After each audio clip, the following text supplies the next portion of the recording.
All right, Outback Andy, we are live. Everybody out there in short track TV land, we're just jumping right at it tonight. We're going to go live right away. See what we got out here on the other end of the track. Outback Andy, how are you doing tonight? I'm doing great, Kenny. Great night for racing. A little breeze here. Pretty warm conditions, though. Summer started a little early this year in Central California, so we've got fairly warm conditions to start the season, and today is no different.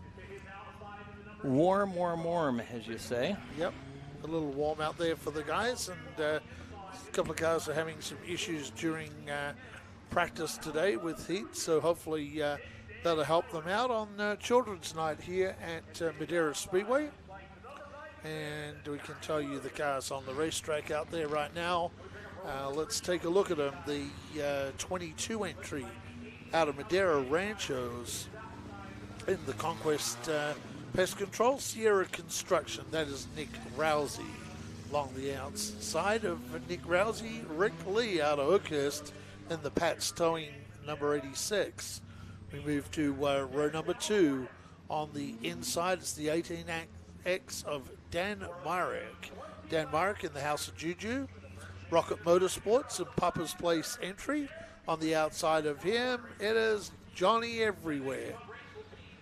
Yes, Johnny's the guy that does just about everything here at Madera Speedway, except what Kenny does with the controls there. Hangs cameras on cars during our TV events. And one to go, Johnny Outback Williams Andy. does a great job in that that entry. The final row, the 88 of Danny Myrick. Danny Myrick in the House of Juju. Rocket Motorsports, Papa's Place entry. And the other entry out there is the 75. And that is Dan Myrick. Dan Myrick, actually Jeff Durand in the 75 in the ImagineX entry alongside Myrick. So those guys up the back. Actually, interesting, that row of Danny Myrick and Jeff Durand. They went to school together. And Danny was telling me today that he didn't finish school, but Jeff Durand did. Anyway, Durand had some issues today in practice. Hopefully they've sorted that 75 car out, because that's a great car, that ImagineX entry. But up front, Rick Lee, one of the workers from Madera, he's doing a good job. And Dan Myrick had to back out of that. The 22 came right across him. That was the 22 of Nick Rousey. So you see on the speed shot, it's one of our safety crew workers up front. Rick Lee doing a good job in that 86 entry. He's being dive bombed right now, Yep. down in turn 3, though. He is being dive bombed right now, and it is the House of Juju is coming. The House of Juju, well, the House of Juju has gone by, and Durant gets into Rousey, turns Rousey sideways, and Durant goes on with it. He's up to third. So Durant just bailed in there. That was like he wasn't going to stop. So Durant needed to get going. Looks like Durant's fixed the problems. They went out in practice earlier today and had no speed in the 75 car. Then Danny Myrick came over and they noticed it had a part on the fuel injection manifold that was sucking air in. So Yeah, I heard that all day. they there. put a Yep. put a cover on that, and Let's look at that pipe this off. real quick. We got 75 cars closing in on Rick Lee. Rick is doing a good job. He's really got that car tuned up. He has just now fallen back to third, but doing a good job. Yeah, Rick's improving all the time. That's really good to see. Like I say, one of our workers here at Madera from the does the corner. Stewart. Going back at him right now. Safety Let's crew see. He's guy, trying to make a little bit of run. You see on the leaderboard over there, Andy, you'll see your times. I'm over here. What we're actually doing, race fans, this is a club race, a Madera club race. These are small events, and being 4th of July weekend, unless you run a giant event, they're going to be real small. But what we're doing right now is tuning up, and we repaired a lot of equipment or fixed a lot of new equipment, working the bugs out of some stuff. And so you'll see the leaderboard, laps to go, 14 laps to go. Let's see what we've got this time by. Yes, 14 laps to go, and big battle right here, Rick. Yeah, it is a big battle. Yep. Rick Lee. Interesting. The two House of Juju cars of the Myricks and Durant, they're going to load up once this race is done, and they're going to head on up the road about 35 minutes north of us, and they're going to tag the back of the main event at Merced tonight. So these guys are going to run two races in the one night, but it looks like Durant has fixed the problems on that 75 because that car sounds a lot better on the racetrack. The 18X, though, of Dan Myrick, he is the class of the field at the moment in that House of Juju car. So the House of Juju Rocket Motorsports Papa Place cars are first and third on the racetrack.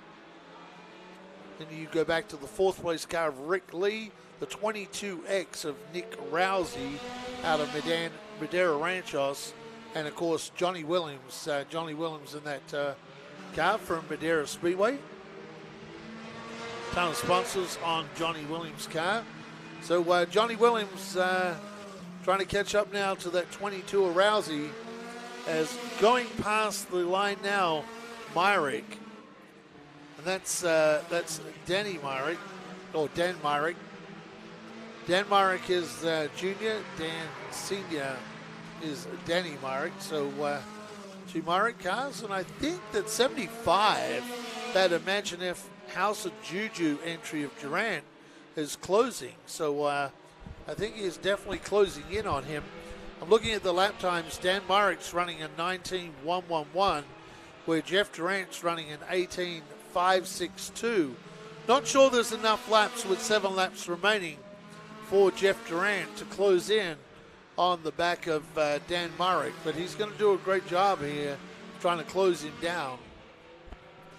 Yep, just 6 to go this time by.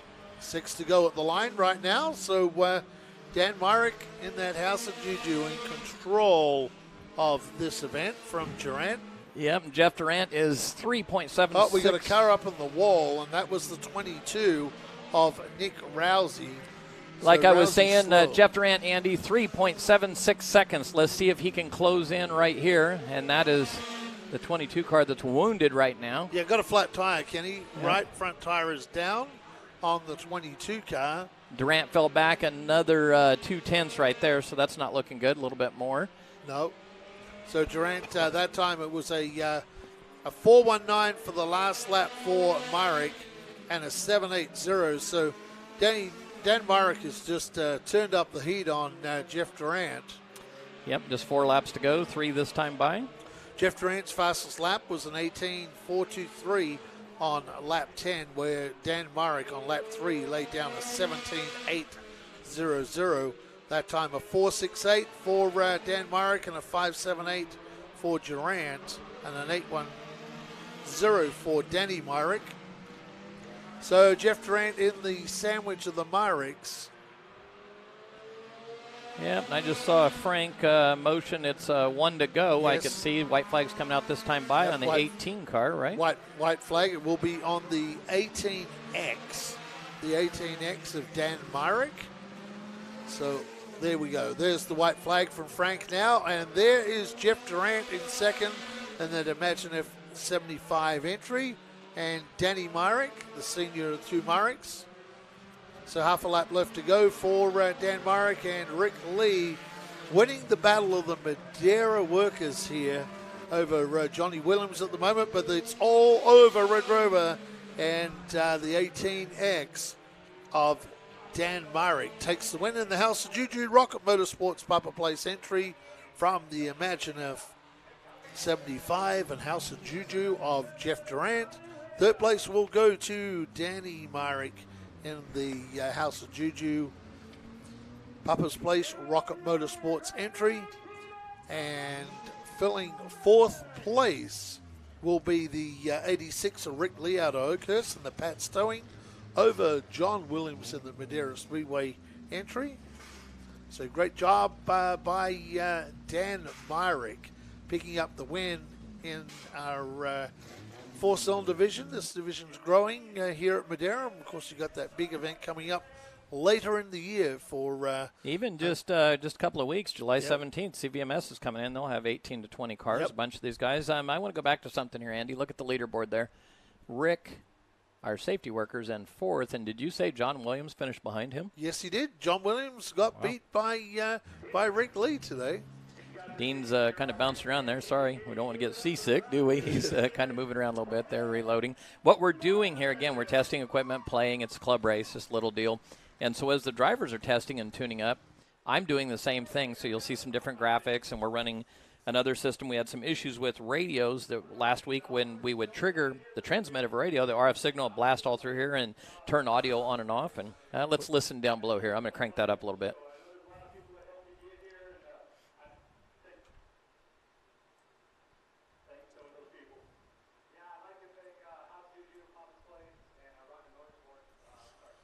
Let's crank that way up for everybody to hear. Keeping these cars on the track, keeping them running. Like I say, thanks to my wife and kids and everybody that came out to watch us race. Thanks to the kids for helping me get the car ready last night.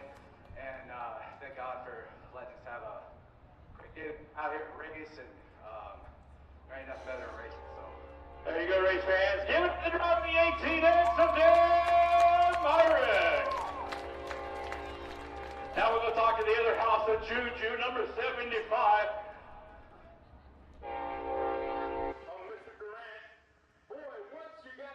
With that car, boy, three-wheeling. Well, is my hair okay? Your hair looks beautiful, man. Well, welcome to Madera. It's been a struggle all day. Thought I had everything squared away, and it hasn't been running, but I ran to the main event. And I just thank God for a beautiful day. And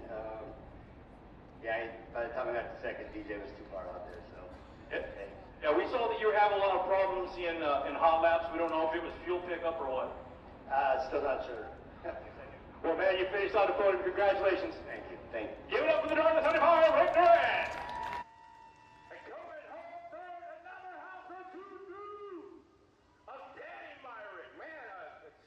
Stellar finish, man. Congratulations. Thank you. That was a lot of fun. I was glad to see Jeff finally get his car running. He was taking off and leaving me, and it's wonderful to see my son win in two races in a row for him. And I just want to thank him and his family and his sponsors all for allowing me to drive one of their cars. So House Juju's Papa's Place. Who's the engine builder? Well, he didn't build this one. This one's still pretty much crate motors. So it really don't matter as long as you had fun, right? I had a blast, and it just feels good to be out here. It feels good to have all our people out here. We don't have to be all huddled up and closed up, and we can be out here and be free in America. And I want to thank Jesus. I want to thank Jesus Christ for being my Lord and Savior, and He can be yours too. There you go, race fans. Get up the driver of the 88, Daryl Herzog. Well, it's great to have those House of Juju cars in Victory Lane, 3 of the House of Juju. So if you're in the Clovis area, make sure you get along to the House of Juju and grab yourself a great burger or something from the House of Juju, because they've been supporting the Myrick race team and a lot of these 4-cylinder entry cars for a long, long time. So we thank the House of Juju for supporting 4-cylinder racing.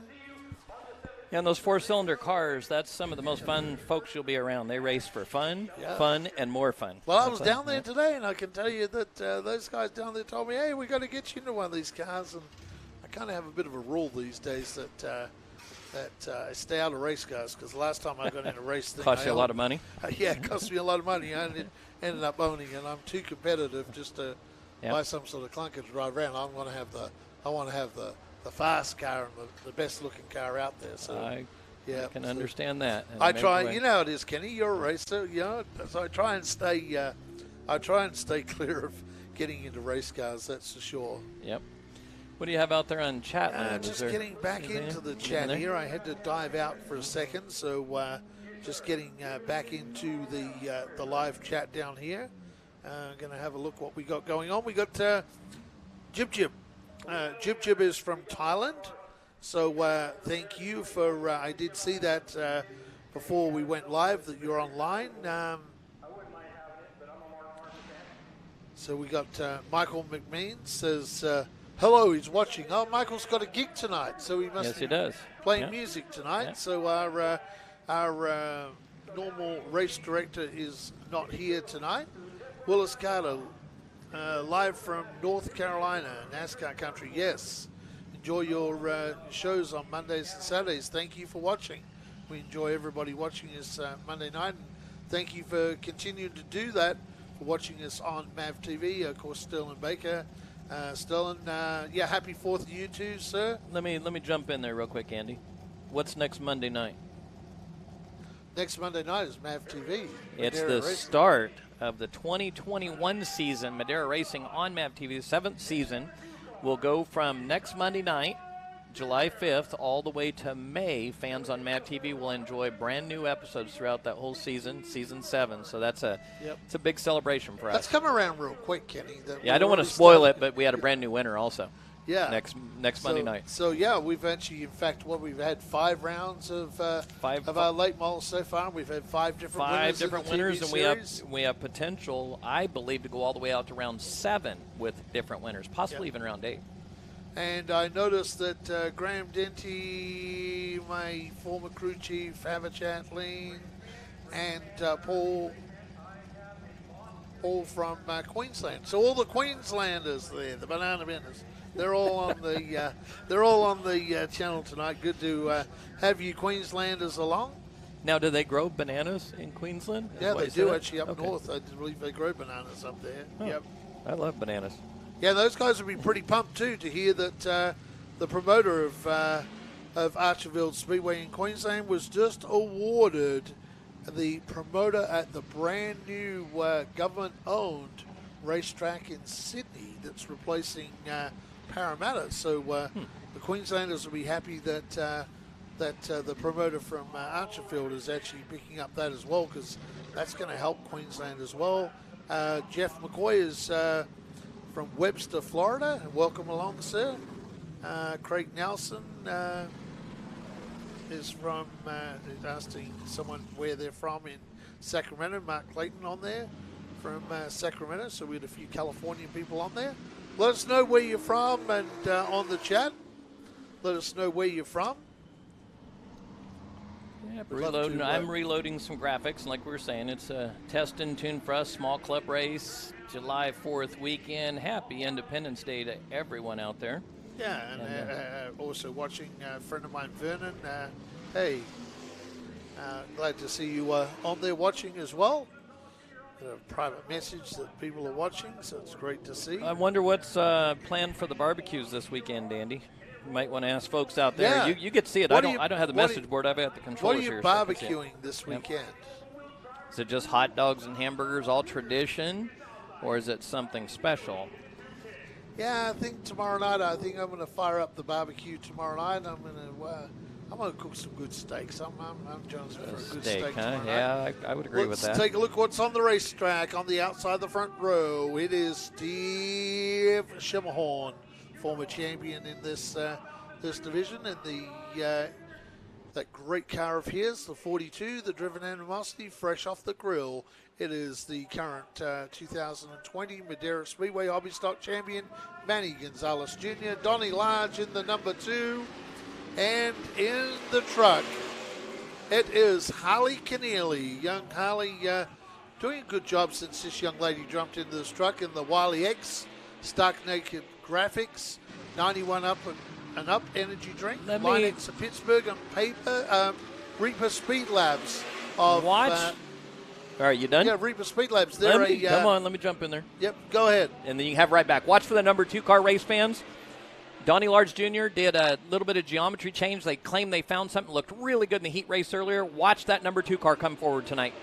Yeah, I spoke to Chuck Aguirre today, and Chuck with the Manny said they're finding a problem through it halfway through the turn, but doesn't look too bad out there on the racetrack right now. Got beat by Steve Schimmelhorn in the heat race today. But Donnie Large Jr., that former tour race car out there, put it back to hobby stock specs. And here you go. Right on the halfway point of that corner, up the track goes Manny Gonzalez Jr., struggling with that car a little bit. I'm sure Chuck Aguirre and the team are going to get on top of that car. But Donnie Large Jr. definitely looking better today in that number 2. And Harley Keneally out there in that former Southwest Tour truck. Number 2 car, Donnie Large Jr., rotating really well, but he's got a problem. He's about 1.6 seconds behind the leader, Steve Schimmelhorn. Let's watch that gap on the leaderboard there on your left there, Andy. Looks like it increased a little bit there. Yep, Steve Schimmelhorn. racing for his dad, and REC on the car of Steve Schimmelhorn. Steve also has a late model. Told me, it was easier to get the hobby stock ready for this week, so he was going to bring out the late model, but didn't quite get it finished. Donnie Lance Jr. now, like Kenny said, watched that car, got to second, pulled away a little bit from Manny Gonzalez Jr. I'd like to see what the lap times are here in a minute. We'll have a look at that. Donnie Lance Jr., it's out to 2.008 seconds. That car definitely looks better for Donnie Lance today. That's Dean Gray on the main camera, one of our pit workers. He's a volunteer. He does pre-grid, and he's volunteered, jumped on the camera for us tonight. We actually barely got this live stream going. I got some of my equipment back just yesterday, and some of the issues we had. You might see Dean, jump and move and jerk around a little bit. He's not one of our normal cameramen. He's just volunteering so we can push a little bit of a signal for all of our fans out there in Short Track TV. Yeah, and of course, Dean used to do a little bit of filming at Altamont back in the day, back in around 2003, 2004. Dean Gray was doing a little bit of photography at Altamont, so he's been behind the camera, but it has been a few years. And he's using that one-handed technique that you tend with these big tripods that we do with the big fluid. It's a little bit easier if you run two hands on it, but we appreciate Dean helping us out. Let's go to Dean. Let's see how smooth Dean is here in this battle. Looks like Manny Gonzalez Jr. maybe a little bit better long-run car than Donnie Large Jr. He's closing back down on Donnie. Yeah, closing back down a little bit on Donnie now, so we'll see how this eventuates for Donnie Lance Jr. Donnie, this is definitely a better performance, though, today for Donnie Lance Jr. in that 2 car. He has no give up in him. I know how hard they've been working. He wants to run up front, and when the bigger group of hobby stocks show up later in the year for a couple of our big shows, I know he wants to be right in the mix for the victory. Donnie Lance Jr., a driver that's driven just about everyone here at Madera Speedway. Oh, Frank. He's driven Toyotas, he's driven the MSTs, he's driven hobby stocks, late models, and of course, we often see him in a super modified when they bring the super modifieds out. So Donnie Lance Jr., just like his dad had driven everyone here at Madera Speedway, Donnie Lance Sr. And Steve Schimmelhorn now putting a lap on Harley Keneally. And this battle continues between Donnie Lance Jr. and Manny Gonzalez Jr. Manny's he's gone upstairs a little bit and found a little bit of speed there, which is surprising here in the middle of the day. See how he's moved up? He looks really good. Halfway point, Frank just let us know on the last lap by. So we've got 14 to go, 13 next time by. Yeah, so we're just clicking the laps off. Harley Keneally, we haven't talked a lot about Harley, but she comes by the way of Bandolera Mini Cup cars. And, of course, Harley, there's only a handful of runs that she's had in this truck. And they recently moved from Oakley to Madera. Now they're Madera residents down in Madera. And talking to the Keneallys, they said they love Madera because they sort of got hooked up with some people from the Speedway here and hanging out with Speedway people, where out in Oakley they were quite a ways away from the racetrack, so they're really enjoying moving to Madera. Yeah, they've actually been able to rent their motorhome out that they used to travel in to go racing. Now they rent it to make a little bit of racing change, a little bit of racing money to help them out. Looks like Frank is appreciative of Harley moving over and letting that battle continue. Manny's lost a little bit of ground. He was right on the back bumper of the 2 car, so in traffic he lost a little bit of ground. Yeah, lost a little bit of ground then, but 10 to go from Frank this time. 10 to go for Donnie Lance Jr. to try and hold out Manny Gonzalez Jr. Of course, Manny Gonzalez Jr., the 2020 champ. Young guy, and has the legendary Chuck Aguirre crew chiefing on this car. And a couple of years ago, Chuck jumped into this in the open races and to sort this car out for young Manny. And it's really helped young Manny. He came from our Toyota sedan division up to the hobby stocks, and of course they have Racing Jason Aguirre as well that kind of helps him out with this car as well. So that's a great team that they have down there. And of course Donnie Large has been racing for the team that he has now for quite some years, so that team's a well-oiled team. Yep, Steve Schimmelhorn out to a 4.5 second lead. Let's see if we can grab Steve right here on the speed shot, and you're going to see what 4.5 seconds looks like here at the Madera Yeah, huge lead now for Steve Schimmelhorn. I kind of think that Donnie Large Jr. has gone into defense here, and that's probably why that time has gone out. Steve's just able to, and I see Steve almost backing off at the line at the moment, Kenny. So Steve Schimmerhorn is just idling around in this. Yeah, but he's backing the turn up, but he's holding that 4.5 second lead. Frank's got us right here. 5 to go. Let's go back to the speed shot right here. Donnie Large Jr.'s car is really rotating nicely, but it probably is still not to his liking.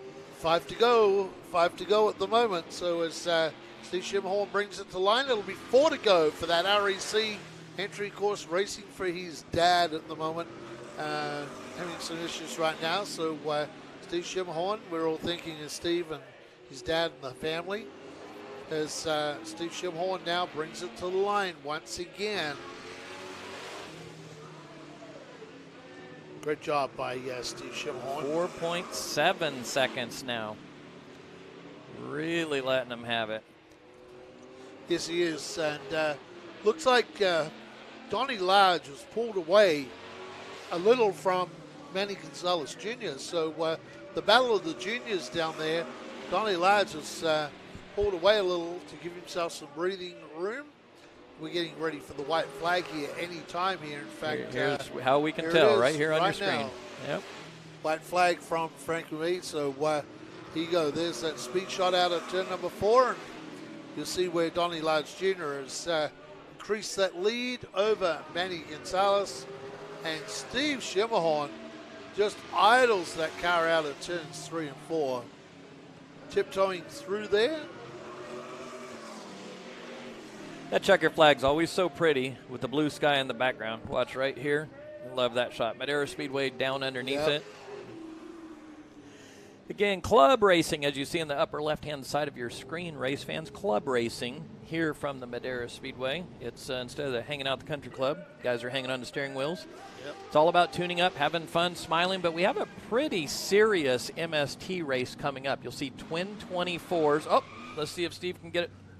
He's taking the Brian Herzog lessons on donuts. Brian, if you're out there, sorry about that, but Brian Herzog, Austin can put donuts down as well as anyone. And watch, Steve just gave up. Is he going to go again? Here we go.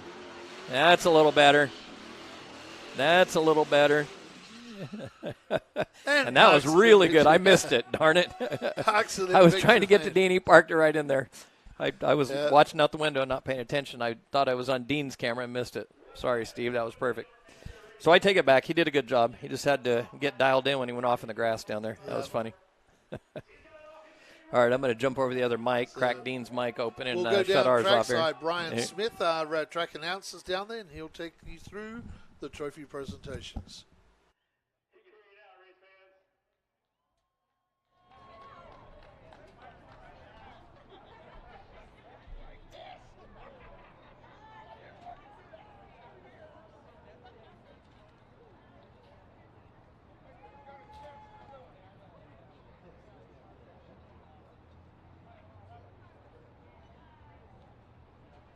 Wow, what a heck of a finish there, man. That was fantastic, man. Couldn't have been better. Man, I don't know if this is your car. I know you was in the streets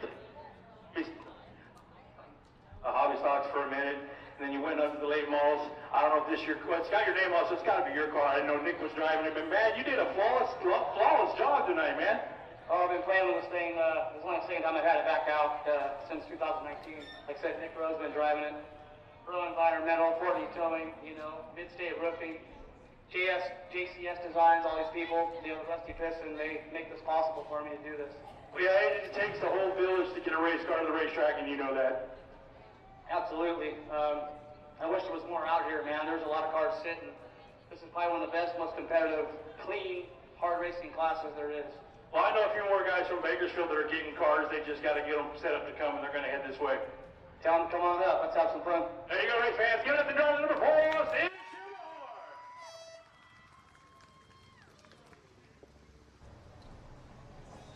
We're now here talking to the man that does open wheel. Now he's picked up some fenders and some quarter panels, and he's doing a fantastic job, man. Another good night, boy. You put down the hammer, and you're right here on the podium. I'm trying, man. I'm still learning these heavy things. We hit on a little bit, you know, obviously we still got a little ways to go, but it's getting funner. I just got to get slimmer, I think. It's hot in there, man. I need AC, something, I don't know. But I'd like to thank my guys, Pat and Racing, Rick Suarez, ton of help this week. You know, we changed a lot on the car. Caps coating, Sanger tires, EBC brakes, Uncle Gary, the Najera family. If I'm missing somebody, I'm sorry, and happy birthday to my little sister. There you go, race fans. Get it for your driver in the second spot. The driver to Donnie Lawrence Jr.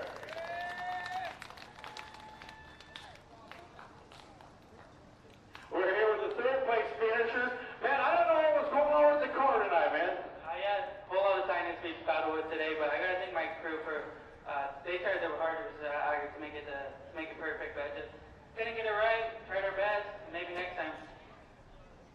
Yeah, I want to thank my whole team, especially my team. All the hard work they do. My dad, Uncle Chuck, Grayson, Jason, Aaron.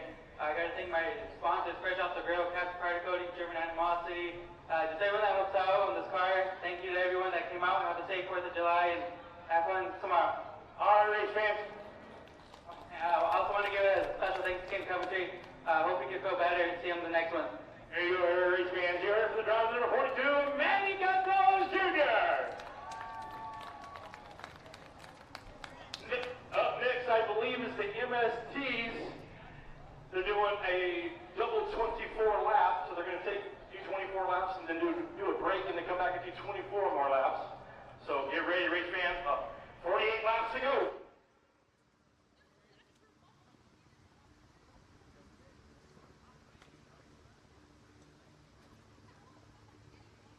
You guys are all so quiet. How's everybody doing tonight? Everybody having a great time here in Madera? I can't hear it. Let me hear it. Let me hear the Madera people. Let's hear it. There we go. Come on now. Woo.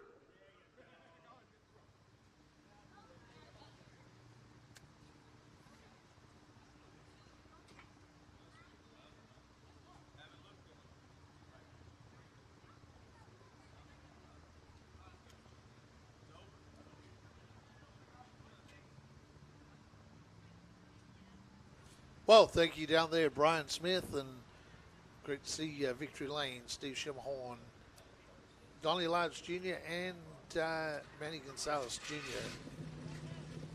Getting ready now for our next event.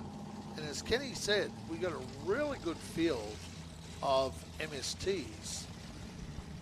And the MSTs now have a sponsor change for the MSTs this year. That's pretty cool for the MSTs. In fact, taking over sponsorship of the MSTs now is Field Van.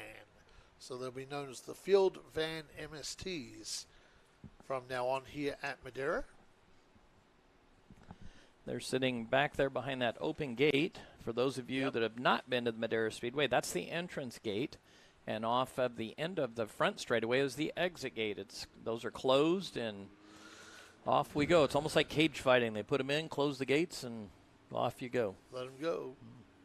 Absolutely, Kenny Shepard, absolutely. So, again, this will be a little bit unique. Normally the MSTs are 30 laps, and this will be twin 24s for 48 laps. Memorial race for the late Jeff Dorn that we lost. He was a very well-known MST driver, built a lot of the cars, in fact, probably had his hands on most every car that's on that track right now, built a lot of the chassis. So, tribute race, twin 24s. That was his car number, 24. So you'll see them go 24 laps, 5-minute break on the front straightaway, and then another 24 laps for the victory. That's doing it a little different. We used to do it where we'd bring them out for 24 laps, and then they go back to the pit area, and then come back and do their 24 laps. But tonight, doing it straight through. So that's pretty. Well, it's big not really straight through. It's what you always call makeshift front pit area, which is not makeshift. It's permanent asphalt, but it's modeled off of. They wanted to do it kind of modeled off of what we do on our MAV TV show with the late models. Absolutely. So we'll take a look at our lineup. Let's go from the back, and we'll do that in the Herzog Roofing number 33. And this guy We call him Ryan the Rocket Reynolds. He's, of course, the 2019 Madera Speedway MST champion. Move now to the number 2 entry on the racetrack. And it's good to have this guy back at the racetrack as well. The driver of the number 2 in the Fantasy Deagles number 2. That is Aaron Reeves. We move to the number 10 in the Herzog Roofing number 10. He is the 2020 Madera Speedway MST champion. That is Shawn Reynolds. Move to the Thompson Trailers entry, the 75. And Nick Thompson aboard the 75. Move now to the 88 entry. That's 77 on Thompson, by the way. Yep, They've got your lineup wrong next door. I saw that. Yep. Yep. And we'll move now to the 88. It's good to have this guy back with us on the racetrack in the 88. That's Chris Earls. Chris Earls in the 88 entry. The number 1, the white number 1, changing paint scheme in the last few races. That is Haley Bug. Haley Bug, 2020 Rookie of the Year. Move to the 24, and that's Mitch Pasquale. Mitch Pasquale driving the 24 entry. And up front in the 06, Bill Gordon. Bill Gordon. And of course, Bill Gordon comes from, by the way, of go-kart racing, which is pretty interesting. Bill Gordon. So different path to racing here at Madera Speedway. And doing a good job too, Bill Gordon in the Priority Hay Elite Plain Insane Graphics. Phil Van now the new sponsor of our MSTs.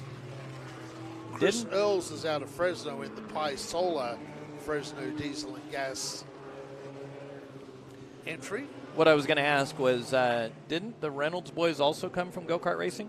I believe they did. Yep, I believe they did. I'm sure they did. And those go-kart racers, much like some of the motocross racers, make really, really good competitors. 24 cars slow down the back straight. Yeah, I think Mitch is going to the back. Okay. Mitch is just going to drop to the back here. And so Frank's got him crossed up. Driver to our MSTs. That's normally 2 to go, but let's see, they're going 1 to go right now. So it's get busy time for the first leg 24. Shuffle back here to see what happens, but looks like the 10 of Reynolds wants to pick the inside. They're going to move the 2 of Aaron Reeves to the outside. Yep, it'll be 1 to go this time by. They kept the yellow out while they're shuffling them. You could battle up front, the 06 of Bill Gordon. Oh, they are going this time. Here we go. They've gone. No, we're not going. Frank was loaded up, and they went back the other way. They just decided to go the other. So they're still trying to move somebody, is what it looks like. These positions. Yep. So making the 10 go to the outside. So the 10 did not want to go to the outside, wanted to be on the inside. But what happens is when a car comes out, you move down a row. So that's how they're playing it. Yep, so when you're missing 1 car, as they are. 24 pulled out, so that then puts the... that line pulls forward. Yep, line pulls forward. So we were talking about go-kart racers. What else makes really good race car drivers as we go? The 1 to go right here, Andy. What micro we see with a lot with our 5150 junior micro quarter sprints. Midgets, quarter midgets especially. Yep. We get a lot of drivers from the quarter midget. In fact, if you ever get a shot at the back straight, about halfway down the back where the gate is, you'll see it right here on your monitor. Watch right there. There's the that tower. Building over there, the tower. That's the quarter midget track, which is located between that tower and the fence of Highway 99. Here we go. Twin 24s, green flag swinging in the air. Out back, Andy coming to green. Twin 24s. So Haley Bug gets away pretty quick here. Now the Reynolds are trapped back there because they got a ton of cars they got to get by. And one car that's really impressive is Chris Earls in that 88 entry, the former Ryan Bowman car. Whoa. And he is into the wall hard, and that has probably broken the steering possibly on that car. Around they go. Haley, is that Haley? No, that's Aaron Reeves. Oh, Aaron, pardon me. Along with Ryan as well. So Ryan Reynolds is around. Yep. So this will bring out a yellow, and Chris Earls will bring that car to the infield, and that does not. Let me appear to see. be You steering go ahead and keep correctly. working on it right there. I'm going to work on a replay. I think we had a camera at that angle. Yeah. Let's go down. That has certainly bent the steering components on that car, and that car is out of the event. Let's see what we've got here. See if I can get this thing to roll. So I'm not sure if they're able to get that back to the pit area, the big pit area, to work on it for the next 24 get laps. here. Nope, I didn't get it right there. So let me get another camera here as we Keep go. trying to see if we can pick up a replay of Yeah, what so I'm- happened. Okay, let's go to the next one here. Go to live. Getting close right here. I'm getting close. Well, you have another lap after this one, Kenny. Before Yeah, we I've got go Frank back. walking. I see him right there. I'm trying real quick here. Maybe we can get it. Bouncing off the wall right here. Here we go. Outback Andy coming to you right now. You ready? I'm ready. Right here, coming off turn 4. Yeah, all just by all himself by right himself, here, yep. right there. Just rides Yeah, the wall down. That second hit was what did a lot of the damage as well. Yep, right down there. Okay, we're back. We're live now. Well, that worked. Yeah. Had to hustle to find it real quick. We're going green right now. I wanted to see. I was just curious if there was contact, but there was not any contact at all. None at all. No. Chris just got out there, and we saw a car last week on TV do that as well. Yep. Get way out there and get in that loose. Just getting up on the high line where no one runs up there, and it's a little slippery. But Haley Bug to the lead going down the back section. And there's a whole big battle behind Haley Bug. They are too wide for 2 rows and a little bit. As you see, the 77 of Nick Thompson. Now, Nick Thompson had a tough race last race, doing a good job down low in that Thompson Trailers car. The 06 of Bill Gordon in that Priority Hay. Plain and St. Graphics field van entry. Now the Reynolds are going to get side by side here. Looks like Shawn has gone to the inside. That was a pretty big move. You see Yeah. Shawn dive to the inside. That was really abrupt. Almost I wasn't sure if something broke on the car, but That he was just a swung big in and made a swing. big roll to get under his brother.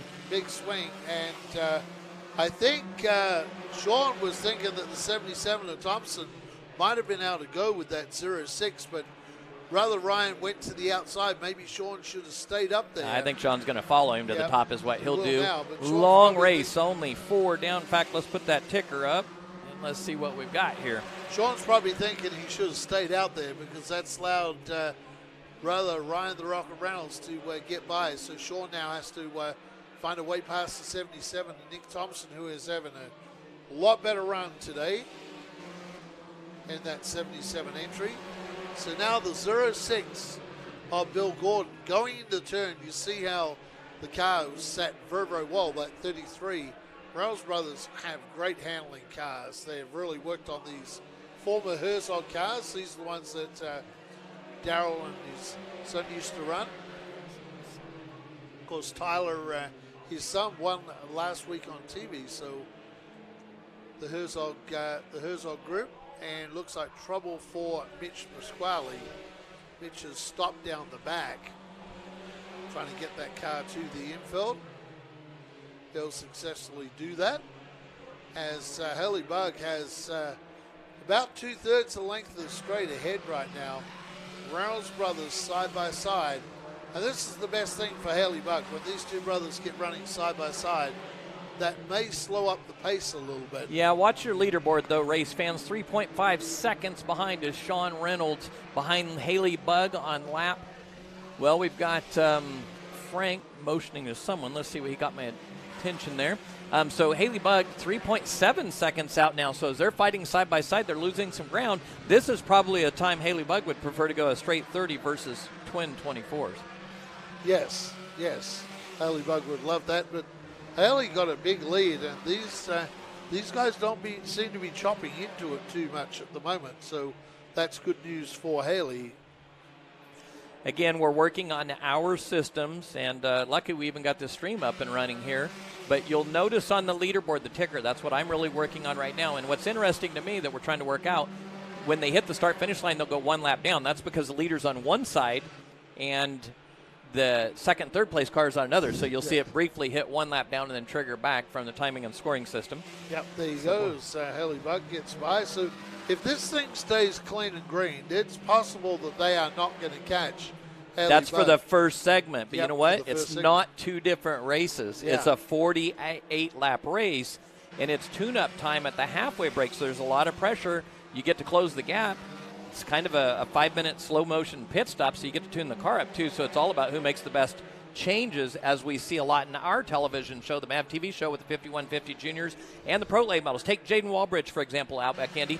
Jaden Walbridge has been the dominant driver in the first 50 laps, the preceding 2 races on MAV TV, rounds 4 and 5. He led all 100 laps first half. Yep. Didn't get to the checker flag, so it's all about making those good adjustments in the second half. But this is good to see Haley laying down some really nice laps today up front. They are, if you look, though, Andy, watch, 2.9. Let's see what we've got right now. See if it's 2.9 seconds. So they closed it down once they went single file, they being the Reynolds boys. Yep. And that's what I said all along. If they stayed double file, that really helped out Haley Bug. Once they single file up like that. Now let's look at this battle right here. Look at this battle coming by the track right here. This is a Nick great Thompson's battle, deep too. in it. Yeah, this is a really nice battle going on with Nick Thompson and Bill Gordon right there. Yeah, and Aaron Reeves right involved in that battle as well. So that's a 3-car battle for 4th position on the racetrack. Yeah. And as we say that, Nick Thompson goes around. What a shame. And let's see if Nick can keep this going. Frank's already got the yellow out. Did he have any help, Andy, or was that by himself? No, by himself. Yeah. Yep, by himself. Let's go. See, I'll let you. Whoops. Pressure was on for Nick Thompson. They really struggled with this car last race, so it is good to see Nick Thompson getting back Yeah. going. And Let's see. Dean was carrying on him, some good wasn't he? pace today. Dean was on him when that happened. You're sure nobody touched him? I don't think so. But Okay, you know how what that we goes. always say here, Watch we the always camera, say, right? Watch the Okay, camera. here we go. Here we go. I think you were right. We always talk about it. How many times does it look different, right? It does. So I learned that being in the studio for MAV TV. There we go, right there, Kenny. Right in front of the nut up sign is where he started to drift you were sideways. spot on right Yep. there. Yep. All right, well, I'm having fun playing with my instant replay machine. That I got some bugs worked out of that. We've got the radio is now not knocking the controller. Last week, if you watched the show, every time we'd key the radio up, it turned microphones off and on. So we've worked a lot of technical difficulties out. I started the year with a different system than we've used the last 4 years, and then I just replaced everything again here mid-season to try and give you guys on Short Track TV a little better experience. Yeah, there was weird things happening last week here at Madeira. That was like kind of. It was somebody. It's so funny when she's trying to tell you. Yeah, someone's trying to. Come here. That's so funny. They'll try and say that, they think we're calling race control, right? We just had one of the fans coming up. Hey, so-and-so belongs here or there. That is funny. So anyway, we're working on the TV side. Race control does their business, and then via these videos, I critique the heck out of them during the weekdays. So let's get our ticker back up here. So Haley Bug got a jump on that start and doing a good job. I thought maybe the Reynolds brothers would be right on top of that car of Haley Bug, but Haley's doing a really, really good job. And Haley's really improved. Another driver that's coming from the quarter midgets back there, Kenny Shepard. Yep. So, like I said, creates a lot of good drivers. Haley doing a good job, but Shawn Reynolds just broke free of the 33. That 10 car, that was a good lap. Last lap. And the leader, Haley, that is not where you want to go around. Yep. Wow. And nearly took out the 33. Woo, Yellow that was is close. out. Yellow is out. Very close. Wow. That was just about busy the way you don't want to be busy, huh?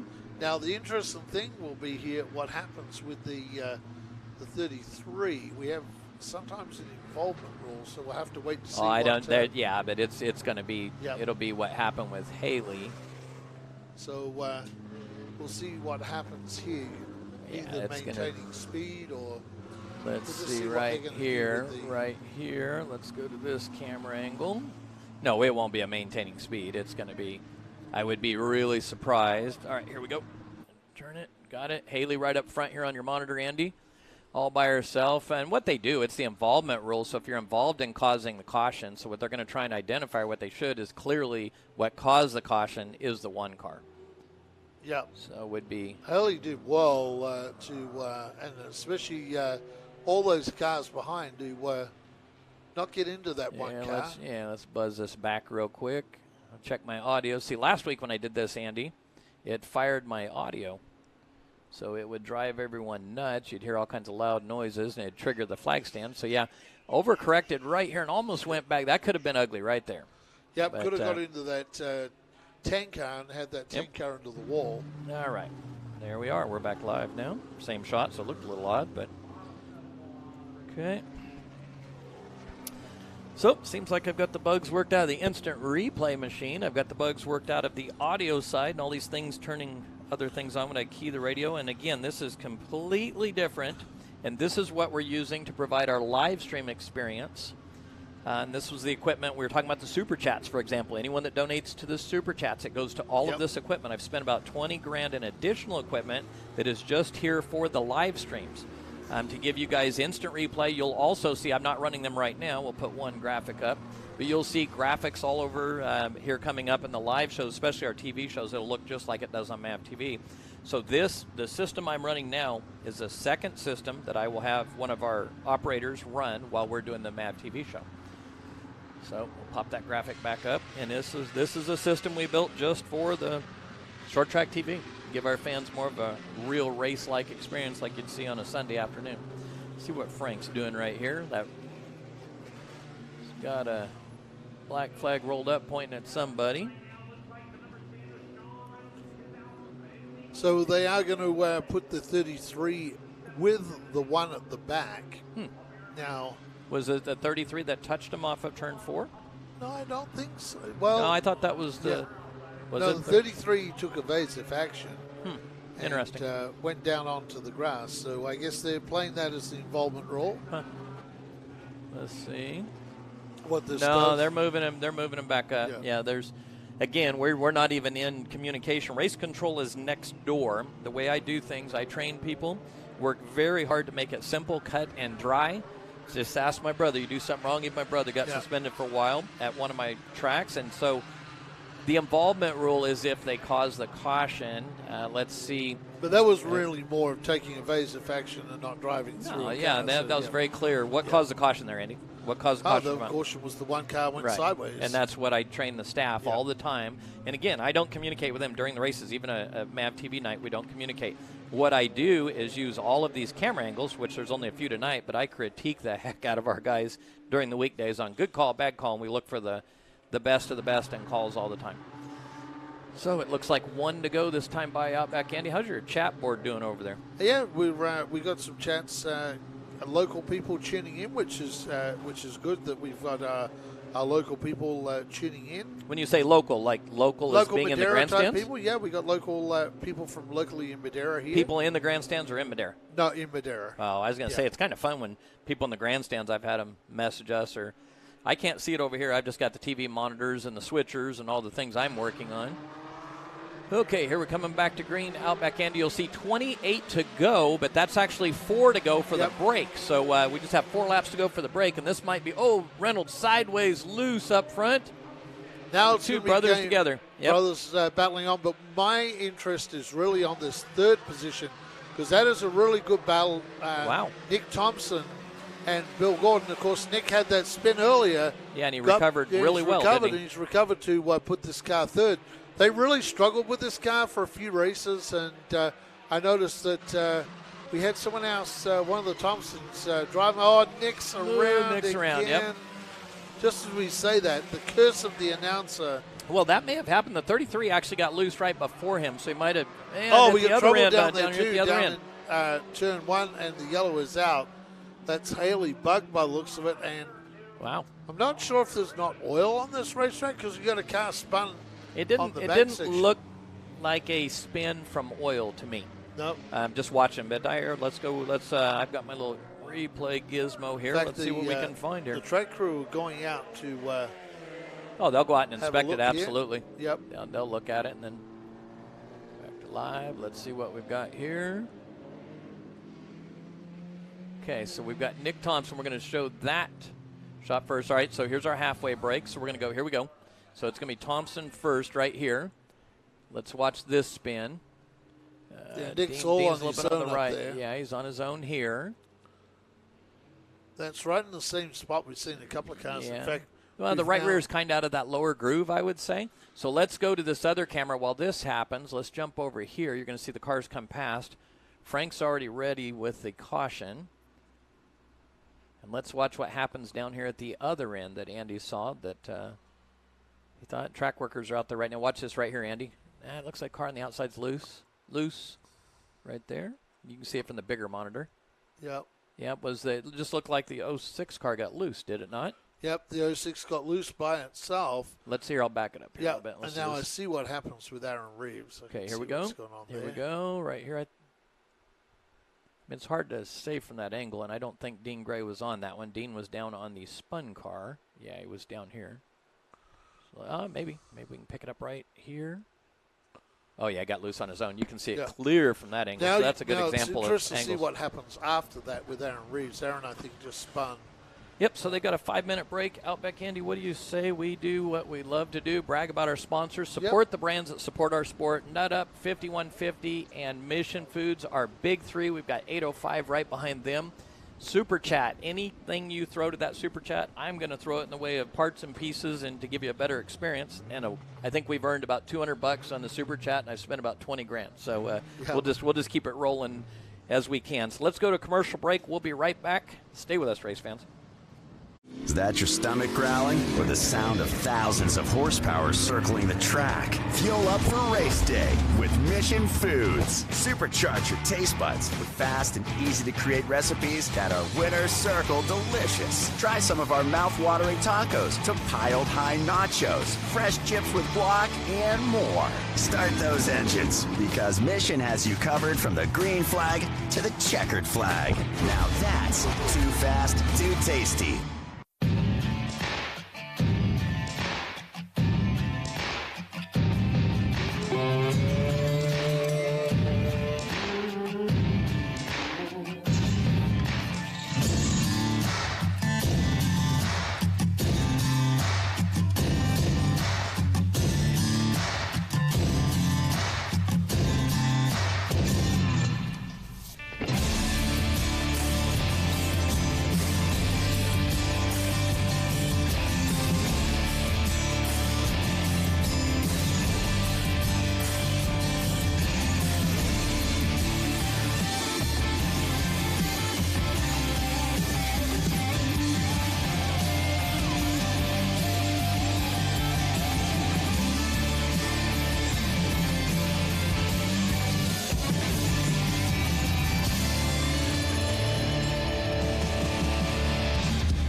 .5150 is power. The power to overcome. The power to persevere.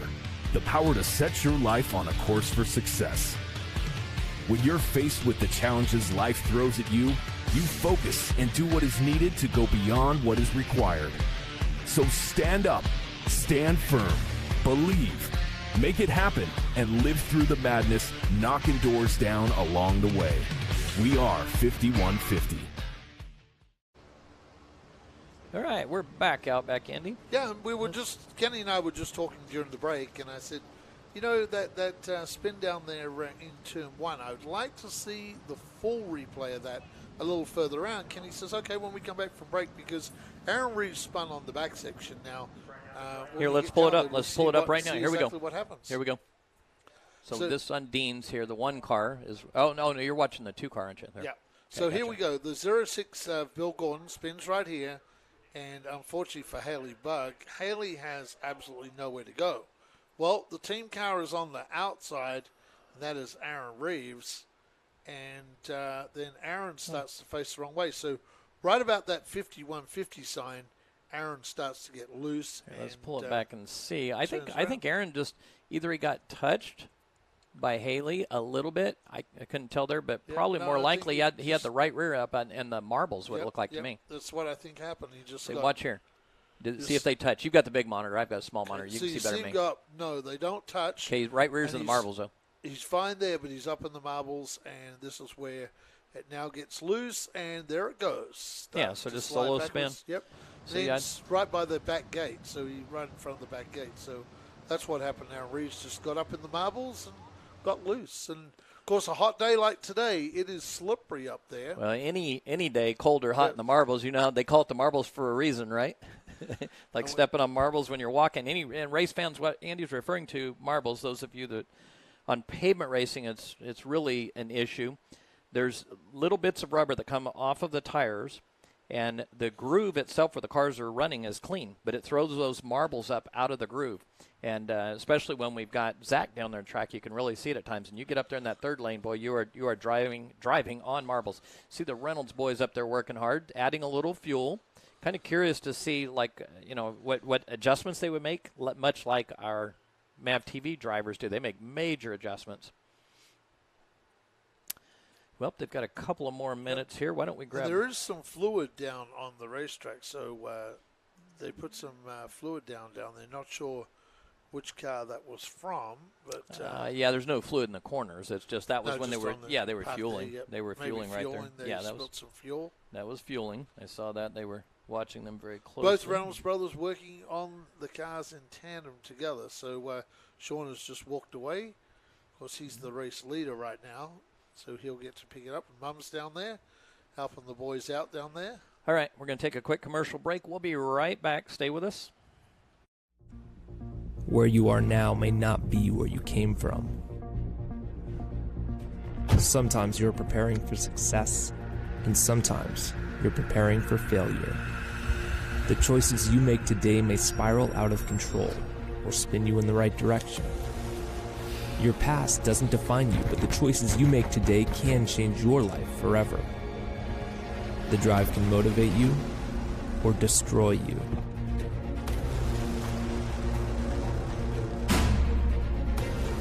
But you have to find a way out. Discover a riveting, real-life story of recovery that will inspire you. Believe, make it happen, and live through the madness, knocking doors down along the way. Read the true story of how Carlos Vieira nearly destroyed his life and lived to tell about it. And don't miss others telling their powerful stories on our podcast. Visit kddmediacompany.com. Race fans, please support the brands that support our sport. NutUp Industries and NutUp.com is the primary sponsor of these free live streams for our fans to enjoy. Please go to NutUp.com and enter the code MAVTV20 for a 20% discount on all of their great, healthy almond snacks. Please visit NutUp.com and support the brands that support our sport by entering MAVTV20 for a 20% discount to say thank you for this free live stream tonight. Since 1977, Mission Foods has been creating fresh and authentic Mexican food products. Put some Mission in your kitchen, race fans. As we like to say here at the Madera Speedway, support the brands that support our sport. I'm Kenny Shepard here on Madera Racing on MAV TV, and we would like to welcome Mission Foods on board here on the Madera Racing program. Too fast, too tasty. Make sure Mission is the choice you make the next time you're at the store. Live. Well, they're working down there on the one-car heli bug, and that's Sheldon Cooper that is working on the front of that left-hand front corner in Kenny, and they are doing some high-tech suspension adjustments. Yeah, do you see that jack handle he had in there? It looked like he had a jack handle in the left front suspension, tweaking and cranking and pulling on it. And might have been straightening a bar or something out that was over on that side. Maybe when she spun down there, it got pushed into it. So there's certainly some adjustments to that car, and Sheldon Cooper ran out there with there is the jack handle right there. Yeah, and you see the crew member taking the hood away, so they had a problem there. Maybe it busted a hood pin or something up there in the front. And then it looked like Sheldon was maybe some bracing or something he was working on. So let's go back. We should have they stopped early, so we have 26 laps to go. So a lot of times, just like our MAV TV procedures, if we're close to the break and a caution comes out and the officials feel that's a good time, it's going to be lengthy cleanup or just they want to get things settled in. So of the 24 and 24, they stopped at 22, so that'll leave us 26 laps. You know, I went to school before Common Core. Like we, you went to school in the abacus days. Well, it was back, the 1800s. You know, you were back there too, weren't you? Yeah, pretty much. Yeah, you were just a few years after me. So. You know what I like doing these days? I love going to the drive-through, and I like to give them the money for the what I'm buying, and then I like to see if I depending on what change I want left, I might throw a quarter in there or something, and they look at me like, oh, it says on the screen. Now I've got to try and work it out. Yeah, back in our day where we learned to count the money back, and count it back every time. Yeah, I worked at a Texaco station when I was in high school. During the weekdays after school and the weekends, I worked at a farm. And on the, I'm trying to move somebody here. Or they've got an issue. Somebody's leaking something, I believe. They're looking at the 2-car pretty intensely. But that Texaco station, I had a boss that, let's go over here and watch the guys, what they're working on. Boy, if he caught you not counting the money back and out loud to every person, if someone gave you, it was $10 and it was $7.50, 2 quarters, 75, 8, 9, 10. We also wash the window of every car. We check the oil on every car, and we check the tires in every car. So what a different world back then. I kind of miss that when I go into a store these days, and it's a machine that shoots my coins out, and I get my cash, and they just give you the cash, and the coins come out they hand it to you in a wad. You go to McDonald's, they hand it to you in a wad of cash there. I used to the 2-car out back, Andy. That's we looked at before. There's some oil on the. Yep. Let's see what CK's looking at. He wants to. CK will have him pull in and stop, preferably on something white down there, and then he'll go back and look. Dropping down there, yeah, looking around. I don't think he sees much. I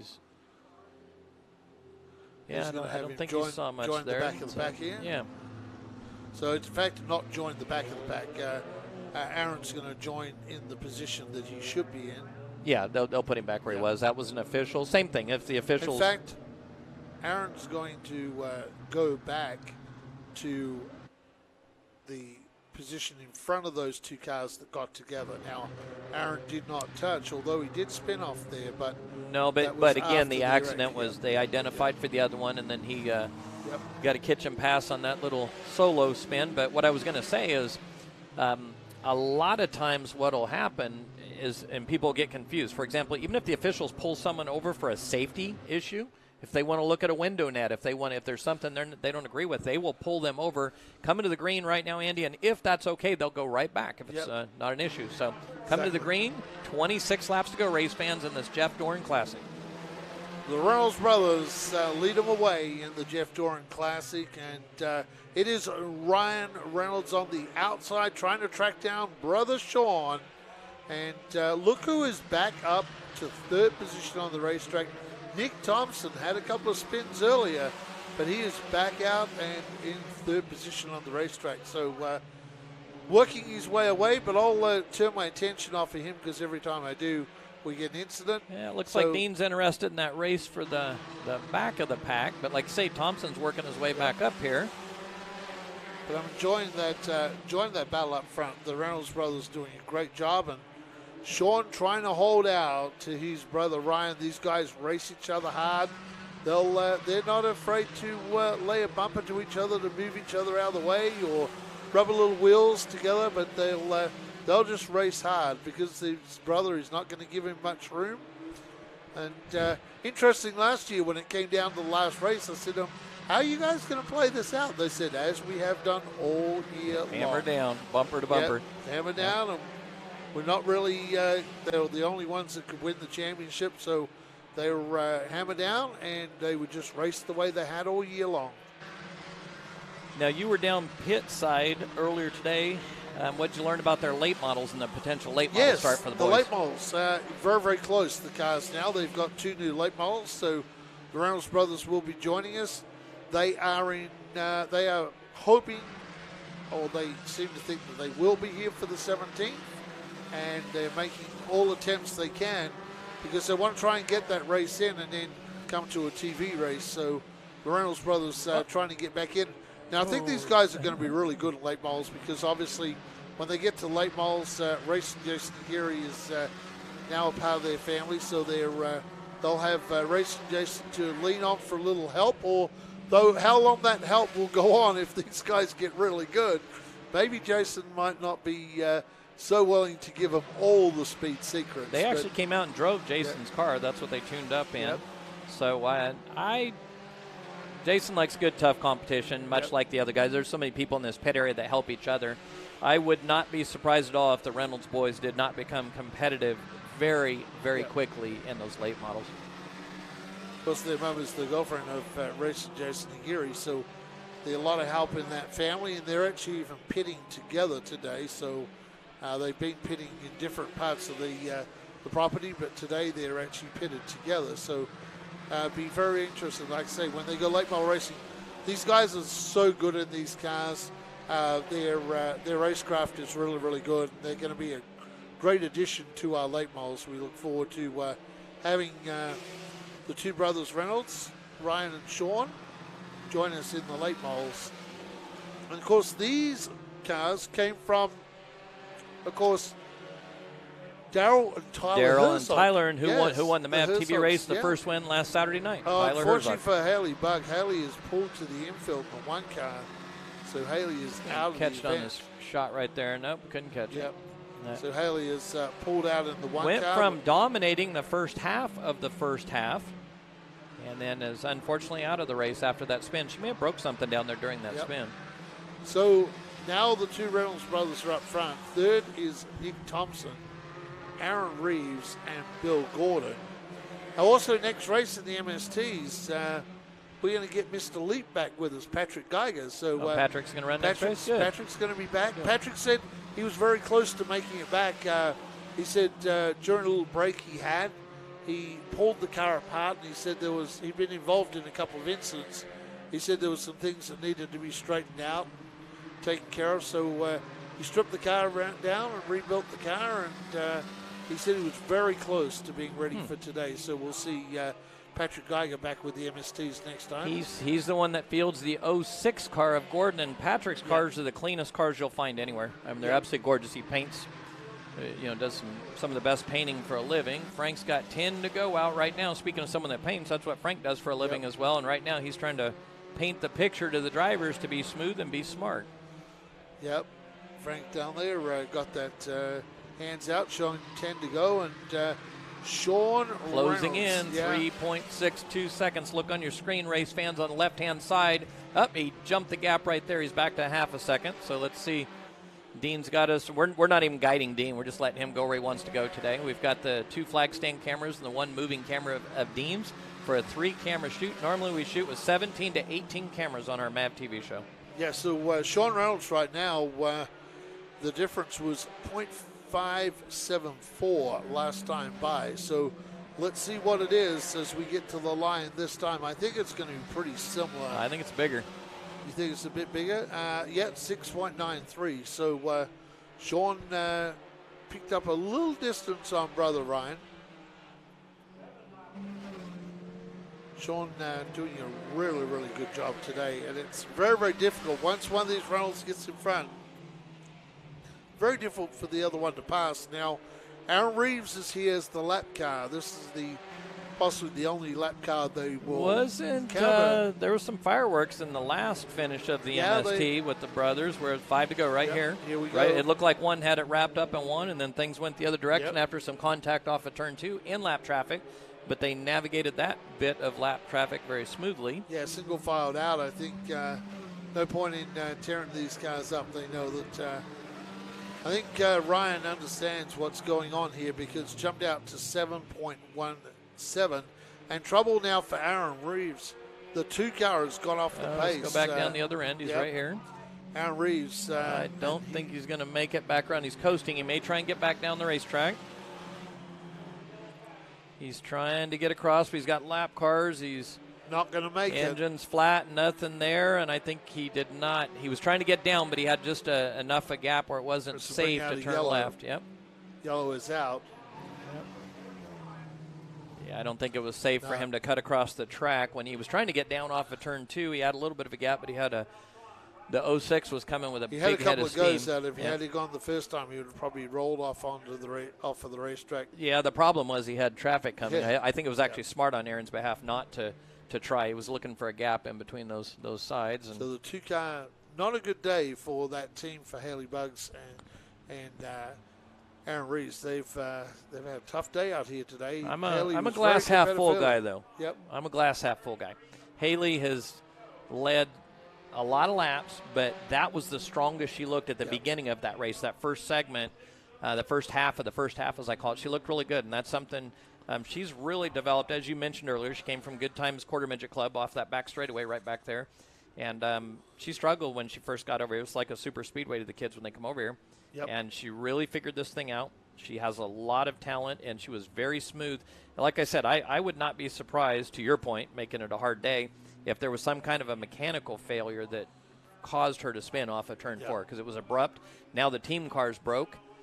So it looks like Frank, let's go over here to Frank. I think he has Yeah, that was probably a third-place day that has got away from Haley Bug now, unfortunately.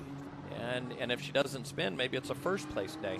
She looked really good. So let's get with Frank here. 3 to go, Andy. And you may be right, Kenny, with what they were doing at the break is possibly something went wrong with that I think car. something broke on that car, and I think that's what caused the car to spin initially for Haley. She was so smooth, there was really no reason for that car to go around. But back to the race. Green, white, checkered. Let's see your theory on how smooth the boys are going to be, because we know what happens with 3 to go many times. Actually be a green, green, white, checkered, I believe. So what will happen? Here we go. Big run on the outside, Andy. Yep, and Bill Gordon was trying to push that 33 car. Watch this run on the back on the outside. We've seen it time and time again. Big run by the 33 on the outside of Ryan Reynolds. Let's see if he can make it off of turn 4 here. If he can get that car to roll off turn 4. Yeah, he has. He got does. to roll off the 4 very, very well. That was a great turns 3 and 4 for Ryan Reynolds.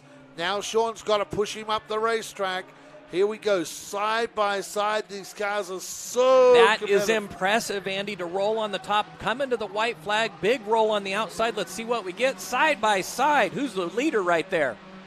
Ryan the leader Reynolds. is Shawn Reynolds. Shawn, there you go. Yours popped up before mine did. Oh. Nick Thompson has gone around handing third. But we're to coming. Bill He's Gordon. out of harm's way. They're coming to the checkered right now.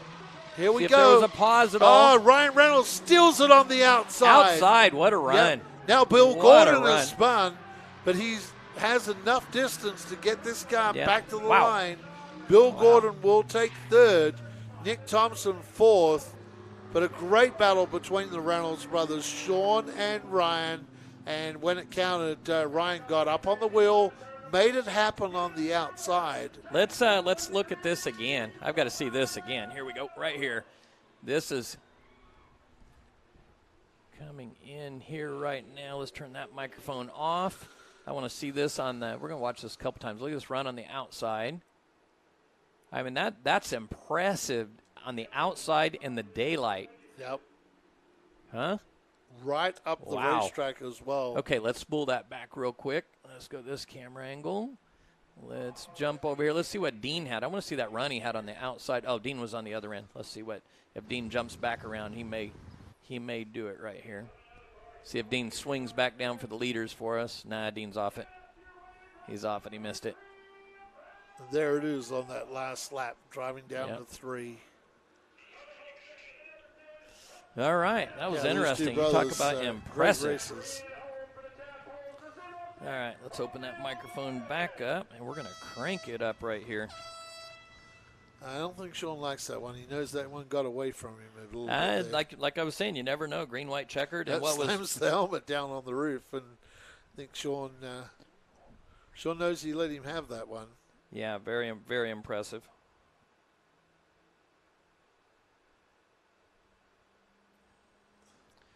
Very, very impressive. All right, let's go down here. Shut ours off. Yeah, unfortunately for Shawn, he kind of got hosed on that last caution with the car stopped in the middle of the back straightaway because he had the race in hand. He was definitely dominant. But I got lucky on that restart and had a good restart and was able to hold him down and get the lead and the win. Yeah, man, you raced him clean, boy, all the way to the end. Yeah, he races me clean, too. It's always a good race between us. Glad it's a 1-2, but like I said, I'm sorry. Unfortunately for him, he was a victim of the yellow, so Hey, man, I know there's a lot of people who help you get the racetrack, and you'd like to thank some of them people now. Yeah, actually, I want to say hi to King Coventry. I know he's at home with health issues, so I just want to say I hope you feel better, and say hi to my dad. He's watching at home, too. And thanks to my mom, my brother, of course. He helps me on the car, just him and I, so I want to thank him, my mom, and it was a good race. There you go, man. Congratulations, race fans. Give up your winner, the driver 33, Ryan Reynolds. Now we're down here with this guy. The number 10 is Shawn Reynolds. Man, you and your brother been on one exciting race for the race fans, but your face does not look excited, man. What's up with that? No, that's frustrating having someone that stopped in the middle of the track for no reason. They get easily pulled over and change the outcome of the race. But my brother's fast. They got a little loose. Good for him. Bummer I didn't get him. It's kind of disappointing after that long good run. Well, there's a lot of people that help you get to the track too. You'd probably like to thank too. Yeah, I'd like to thank my mom, my girlfriend Wiley, all the fans. Glad to see you all out here. Awesome to have you back. And actually looking forward to doing late model racing the next race on the 17th. And yeah, can't wait for that one. There you go, race fans. Get up to driver entertainer, Shawn Reynolds. And now we get to talk to the captain of the tadpole pad, the 06 of Bill Gordon. Or no, that's the best of boss over there. Man, boy, you were coming on Shawn right there toward the end, man. You want to see that? It takes Patrick in my ear to kind of tell me, calm down, just take it easy. Look how fast you were by going slow. So thanks to all the fans for sticking around today. It is a hot one. Thank you. All the tadpoles over there in turn 4, thank you.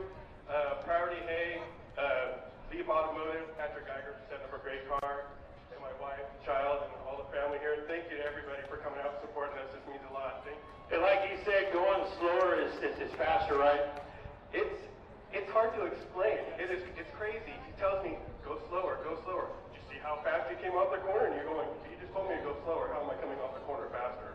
It's real mind confusing, but when you're behind somebody and you see it, it's like patience. It's kind of like golf. You got to be real patient. Just, it's not the one who gets it the furthest, but the one who hits it right. There you go, man. Thank you. Congratulations, race fans. Get at the driver of the 06 is Bill Gordon.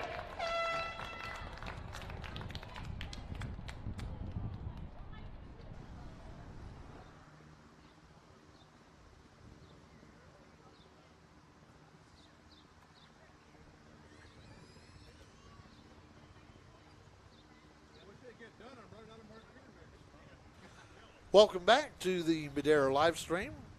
Great racing action, and you can see the disappointment today from Shawn Reynolds. He had that 1-1, and the restart came, and brother Ryan pinched him down on the restart down there in turn 1.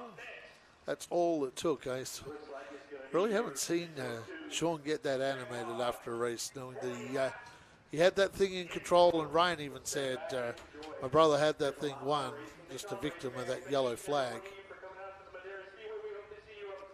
So they'll be back next time in their late models, which is going to be really cool to see.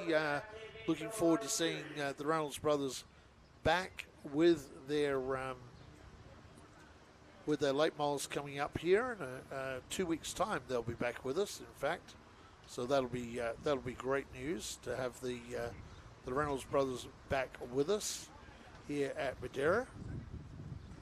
Of course, we're off next week. We come back in 2 weeks with another great show. Getting ready. We're going to have a lot of cars coming back next in 2 weeks, tuning up for the TV show. The Reynolds brothers hoping to get up to speed in those late models that they bought. They bought a couple of really good late models too, so they're going to be in really good equipment.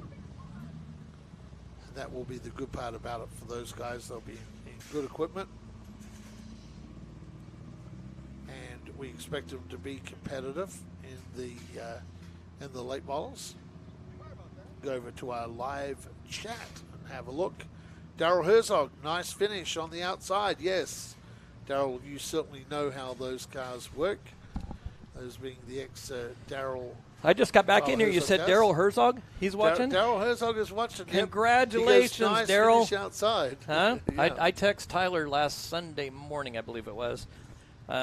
They have worked so hard. You love to see a a victory by any new driver. I'm always cheering for new and different people to win, so the 5 different winners in 5 races. But Tyler, last year, one of my most impressive runs that I've seen, or the most impressive runs I've seen, Tyler Herzog in that short track shootout. The fastest long run car. He's been very fast. He had that race. I think he had a right rear flat, if I remember, fighting up for the front, taking the lead. That was his race to win. And to me, I keep my emotions in check and don't pull or cheer for anyone, but I'll tell you what, back at the TV studio, when we were turning that one into MAV TV, that one hurt my stomach, because I could only imagine. So Daryl Herzog, Tyler Herzog, congratulations on that win. You guys worked hard. You really deserve it. Great job.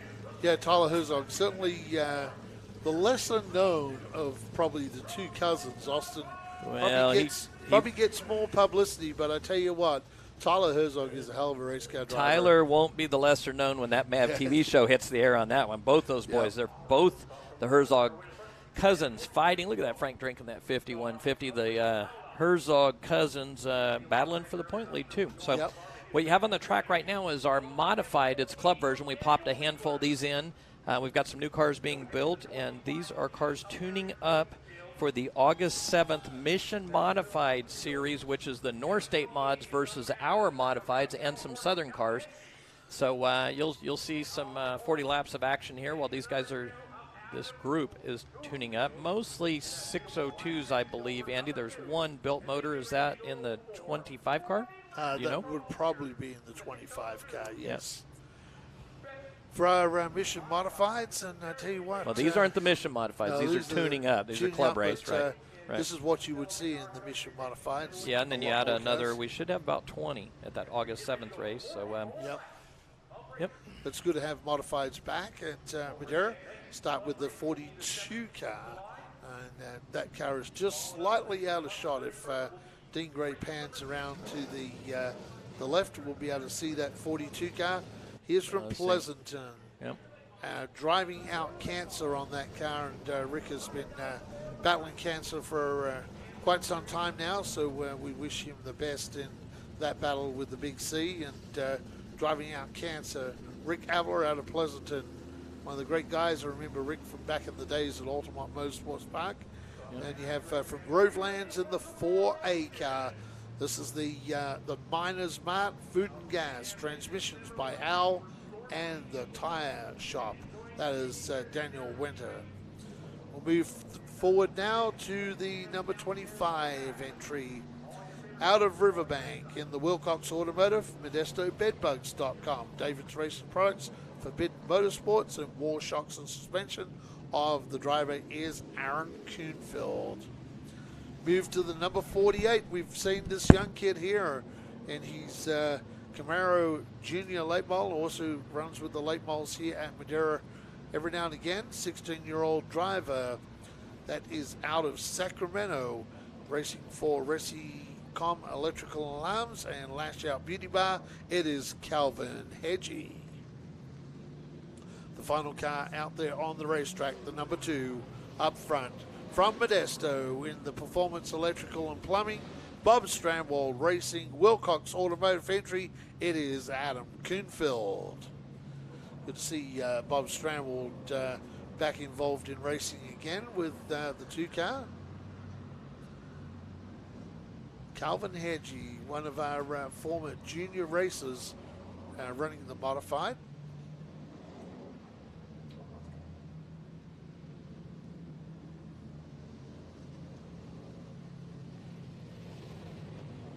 Two to go, they're saying. So Calvin Hedgie gets to start on the outside of the front row. Adam Kuhnfeld on the inside. Row number 2, Aaron Kuhnfeld and the 25, and Rick Avila, and the 4A car of Daniel Winter.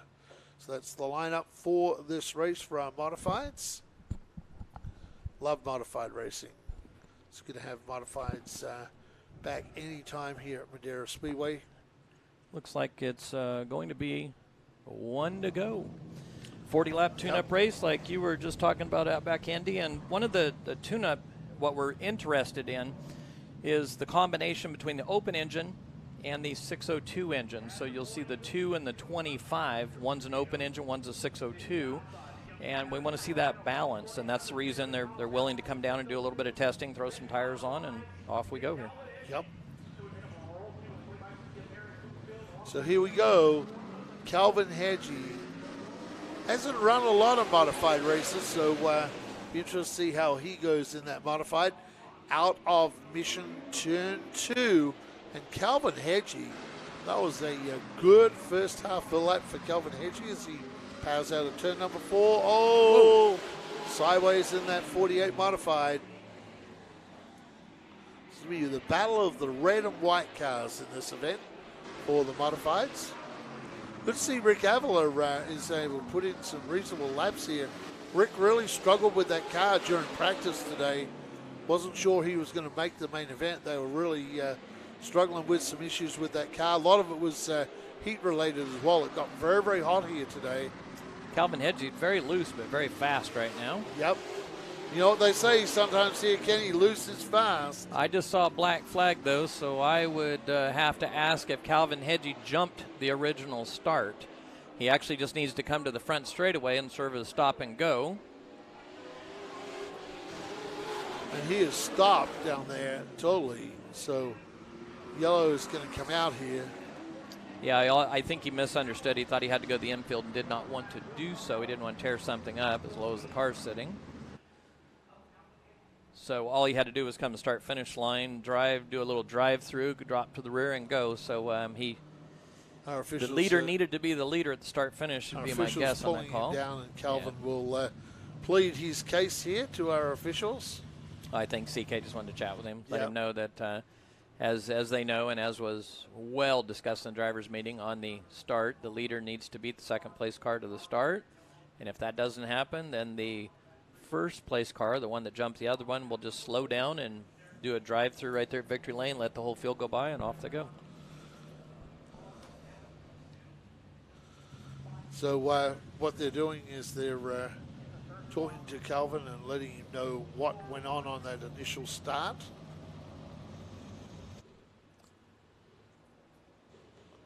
So Calvin now, he could still easily win this race.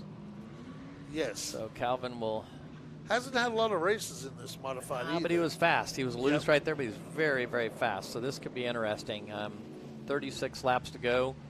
I mean, all the laps back in the 90s when we raced here, if you won a race, you went to the rear. 22 cars ahead of you, and you had 40 laps to get the job done. So it was a hammer-down deal. And so he should have an easy time navigating this, I would think, as fast as his race car is. Be interesting to see when he gets to the 2 and 25, if he can get through and get to them. So now we're saying double up. So Rick Avila will line up now behind the number 2 Kuhnfield car. Adam Kuhnfield on the pole, Aaron Kuhnfield on the outside in the 25 car. Aaron needs to make sure that Adam's the leader right here at the line. So let's watch for that. Frank is getting some props down there. Gate Pro 1000, I think the flagman is doing a great job. Yes, a fine job he is doing, sir. He's a great flagman. So the 25 did that perfect. Let's see what kind of run we can get off the high side. Nothing there. Calvin Hedgie's already jumped to 4th place. Well, what happened there was the other Kuhnfield brother in the 2. Aaron moving to the top here. Yep, pushed up, and that's what happened. So great racing from the Kuhnfields out there. Now here you go. Calvin Hedgie now goes to the outside of Rick Avila, and that will be a fairly easy pass for Calvin Hedgie. And like Kenny Shepard said, Calvin, young guy, there's plenty of time. So Calvin just needs to just sit there, relax, take his time. I think he's elbows up, no relaxing in that. Watch. Let's see. Watch right here. He's loose on exit. Watch that right rear tire, folks. Loose. That's pretty good. Pretty good, even though he's a little bit loose. I think he's just got to wait a little before he applies the gas right down. Yeah, but get the car a lot straighter before he jumps on the gas. Watch your ticker right now, Andy. 1.3 seconds. What he's behind. Let's see what it says this time behind the leader. I doubt it's 1.3 seconds. 1.4. He actually lost a little ground there. So backing up, that tells us that number 2 car of Adam Kuhnfield's on rails right now. Yes, Adam is on rails. In fact, he's pulled away from brother Aaron Kuhnfield. Yeah, the question will come now. Hedgie's a little bit loose, but once he clears Aaron Kuhnfield for second, if he can do so, let's see if he can set sail and go after that leader at that point. But this is one of those times you really don't want to be that patient. You need to get him, get into second, get the job done, and get rolling if you want to try and run that leader down. Yeah, it looks like Greenfield can't really run the inside, and Hedgie was trying to see if he could get enough room to get down in there. Well, and the problem is for Calvin Hedgie, he's got a loose race car. So when you pinch that car down, like right here, watch it get loose. Right there. Around. Yep, right there. Like I told you, you've got a loose race car. That's a bad situation as you're pinching it down. And even as he's rolling the center, then you're inducing even more of a loose condition off. That looked like he had a lot of rear brake in the car, just from my perspective. But I'd seen he'd been fighting a loose race car, but loose is fast. Here's In that case, it wasn't. Tech question for Kenny Shepard from Mama Ferrari. Do the modifieds run bump stops? Yes, they can. Yes, they can. They can run bump stops. All right. Calvin gets that thing turned around. Tough race so far for young Calvin Hedgie. It's part of learning. It is. And that's part what learning. Club racing is all about, learning, tuning up. So when you come back here on August the 7th, the Mission Modified Series, where you've got all those North State drivers against our drivers and a few from the South that jump in, you're probably 20, 21, and it's filmed for MAV TV. You want to get that looseness out of the way before you get there, right? Exactly. Yep. You want to get back and get sorted out for that race. So, doing some test and tune today, young Calvin Hedgie. His kids improved a lot since. In fact, Calvin actually came out of Mini Cup cars way back. That's where he started out with Mini Cup cars, and then graduated to the junior I doubt late with the models. green flag flying right now that Calvin would fit in a Mini Cup car right now. That boy No, can play that kid's professional like grown football like, right now, huh?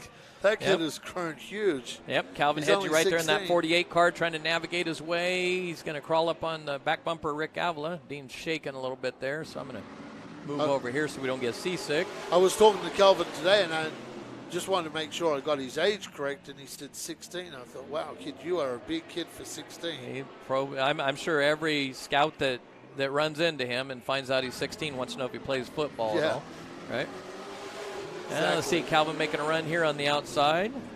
Well, like you say, a loose car, so it might be better to go uphill like he did last time and get by Rick Avila. I tell you what, Kenny, Rick's had some issues in previous races, but Rick's actually got a good race going today in that 42 car. Yep. He's a former champion here at Madera Speedway. Calvin making a big run on the outside here. I'm proud to see Rick Avila keeping pace with these cars today. That's pretty cool. This is an older car too for Rick Avila. Been running this car for many, many years. This is the same car he had back in the days of Altamont. So that's a fairly old chassis as well. Yeah, it's kind of a neat paint scheme he has on it as well. With that driving out cancer stickers. Now, Calvin Hedgie, let's watch that ticker. Let's see if he moves up on Aaron Kuhnfield, see if he can run him down for second. That's when he went around. He got pinched down, not pinched, but he was holding the car down on the bottom and then went around. 2.4 last lap. It's down to 2.2. He's moving. The big trick is that 1.5 where Aaron Kuhnfield is now. To the leader. Yep, to the leader. Yeah. So that's where Calvin needs to try and get past the 25 really, really quick of Aaron Kuhnfield and go out after Adam. No, you're still not at the halfway point, so you've got to probably, I don't know unless there's a mechanical problem, you're probably not going to get a caution, and you certainly don't want to be the caution. So halfway next time by, you've got to get rolling here, no doubt, because if you can clear him, that gap might be tough to close down on. Well, last time around, Calvin Hedgie ran a 3.75, and it was a 6.34 for Aaron. But Adam's running 3.53. So and Calvin's loose there again, big loose off of turn 4. I think Calvin's probably held down a little bit by trying to get to the back of the 25. We'll see if he can clear that 25. Like you say, he's got to get to him before he can pass him. Right now, Aaron Kuhnfield has moved uphill, even in the sunshine. Looks like he's building a little better gap on Calvin. He looks really good since he moved upstairs. And it's 3.6 now to the leader. So Adam's doing a great job up front in that Bob Strambold Smooth. entry. Just smooth. I mean, like a robot up there. So let's see. And you know who's down in the pit area today helping these guys out, Kenny? Who's that? Jim Earl. Yeah? And Jim's a good hobby stock racer, and we might see him back here soon, which is good news too. We're hoping that Jim will find his way back to racing. Great race car driver in the hobby stock division. And that is what nearly, well, he closed down a little bit. Let's see what the times are right now. He's still in the twos, but he's losing some ground, isn't he? Yes, he is losing ground. So Calvin now coming back up to, I'm not sure here if Adam has a problem. We're going to look at this 1.1. Oh, and Aaron's loose. Big loose right there off of turn 2. Aaron gets loose. Adam's backing up to them a little bit. I don't know if he's just saving, but right now Aaron's getting loose as well. So Calvin's not able to do anything with him, but little by little Aaron was closing in on Adam there, it looked like. Well, last time round, it was a 3.53 for Adam, a 6.34 for Aaron, and a 3.75 for the lead. Calvin. It's about a half a second right now. You can see it from 1.1 to half a second. Right now, Aaron is closing in hot pursuit of his brother, Adam Coonfield, and Calvin Hedgie hanging right behind Aaron. This could get interesting. Calvin again down low when he gets big the cut. loose, big loose right there. Loose. Aaron's just showing the boys how to drift a little bit. You're going to see that gap open up on that leaderboard on the left-hand side big time. Adam's looking good right there. Look at how big that gap. That might be a second and 3/4 now. Let's see how we go down into 1. This has been the trouble almost for second, the 3/4 gap. car. Yep. Now the 48 of Hedgie gets alongside Coonfield. The big run into Mission Turn. Too fast, too tasty. And I tell you what, Hedgie would love to taste the victory Hedgie's loose here. again, though, Andy, and that's tough when you're down on that flat area. That's 4 degrees of banking on the bottom, where right now where Aaron Coonfield's at is 9 degrees of banking. Let's see if Dean's over here. Here we go. So Aaron's up there in that 9 degrees of banking, so he's in a little bit better shape, and this could be really tough right now. Yeah. Big loose. The move, and Coonfield is wicked sideways. Hedgie now to second. Hedgie pulls away immediately from the 25 of Aaron Coonfield as a lap getting put down on Winter here. Let's see what this gap is right now, though. 2.6 seconds, I believe that says there. I've got a tiny little monitor over here. Yeah, the gap right now last time was 2.8. And I tell you what, Hedgie, for a while they were closing the gap on that 2 car, but it looks like the 2 car has stepped it up. A 3.5, let's see, a 16.022 last time for Coonfield. Well, and Aaron's been in clean sailing where Hedgie's been loose. Yep, Aaron Coonfield's been loose. So right now it's all up to Adam. Hedgie's about 3/10 a lap faster right now than Adam Coonfield. So let's see how he goes. He can move up the racetrack. He can run whatever line he likes. 5 to go. That's a mile with just 5 to go. He's got to really work hard to get to him, but he also has some lap traffic in between the two. Let's see, it's down to 1.9 now, so not enough laps to go straight out. Something would have to happen here as a bubble, or Hedgie would have to just try and pull a second or something in one of these laps back to try and close in. He does have a lap car he'll have to negotiate as well, as Adam Coonfield doing all the right things in that Bob Strandwald Racing Performance Electric and Plumbing Wilcox Automotive entry. Yep, very impressive. So, very impressive. Yeah, just very looking impressive. at the gap this time, just not coming down enough, Kenny. It's maintaining at that 1.9. Last time it was a 16.019 for Coonfield, a 15.7. Time's about to run out. Time is back, going to Andy. run out. It's The white flag is out. So a big mistake from Adam Coonfield would lose him this race. It's his to lose right now. Calvin Hedgie in second. He might just tiptoe around and leave that lap car where it is, because there's no way that 25 will get by him. They straighten up to the Franklin B. checker flag, and the Performance Electric and Plumbing Bob Strandwald Racing Wilcox Automotive car of Adam Coonfield will go to victory lane. Second place will be the 48 out of Sacramento. The Resicom Electric and Alarms Lash Out Beauty Bar of Calvin Hedgie, and bringing home third this afternoon at Madera, the 25 out of Riverbank, California, the Wilcox Automotive, ModestoBedbugs.com, David's Racing Products, Forbidden Motorsports, War Shocks and Suspension of Aaron Coonfield. That is your top three. Now, there was a sponsor that stuck out there. Bedbugs, yep. What well, do the they Coonfield, they're pest control guys. Oh, okay, So, yep, all right. Yep. That's what I thought. I just want to make sure they weren't selling old mattresses or something. No, they're pest control guys. So they run a pest control company, and they promote that ModestoBedbugs.com on the car. Huh. So Interesting. Calvin Hedgie was in that Coonfield sandwich. I think these guys are all going to be pretty happy today because they all load these cars back in the trailer and got a good hit out for that race coming up in July. Yeah, and what's interesting for the 602 cars is getting to run a lot of laps now, and actually getting some, these are different weight combinations. Hang on, Dean is calling me. I'm going to jump down and see what he needs right now, and I'm going to turn this over to you, Andy. Thank you very much, Kenny Shepard. Great modified action as we get ready to turn it to Brian Smith. Brian, for those that you don't often see Brian, Brian is our track announcer, kind of took over for me with the track announcing here, so I spend full time in the booth doing the MAV TV and the live streams. So we're going to get ready to open up the audio down there. We'll open up the audio and hear from Brian Smith and all the crew down there in Victory Lane. When the highlight comes on, then you definitely want to put the sunglasses back on.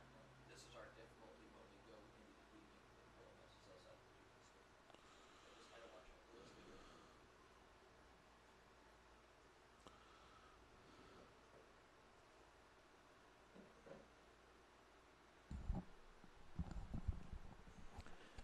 And it looks like he's caught up with Brian, or Brian's getting ready to catch up with our race winner. So let's shut our mics off, and I'm going to crank those up so we can hear it a little bit here.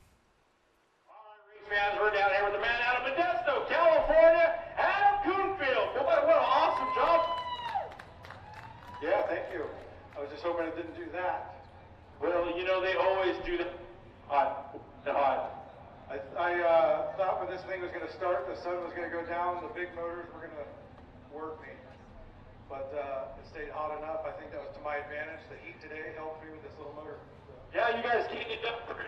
Kenny Shepard even have to turn the lights off. That's awesome. Save a little money.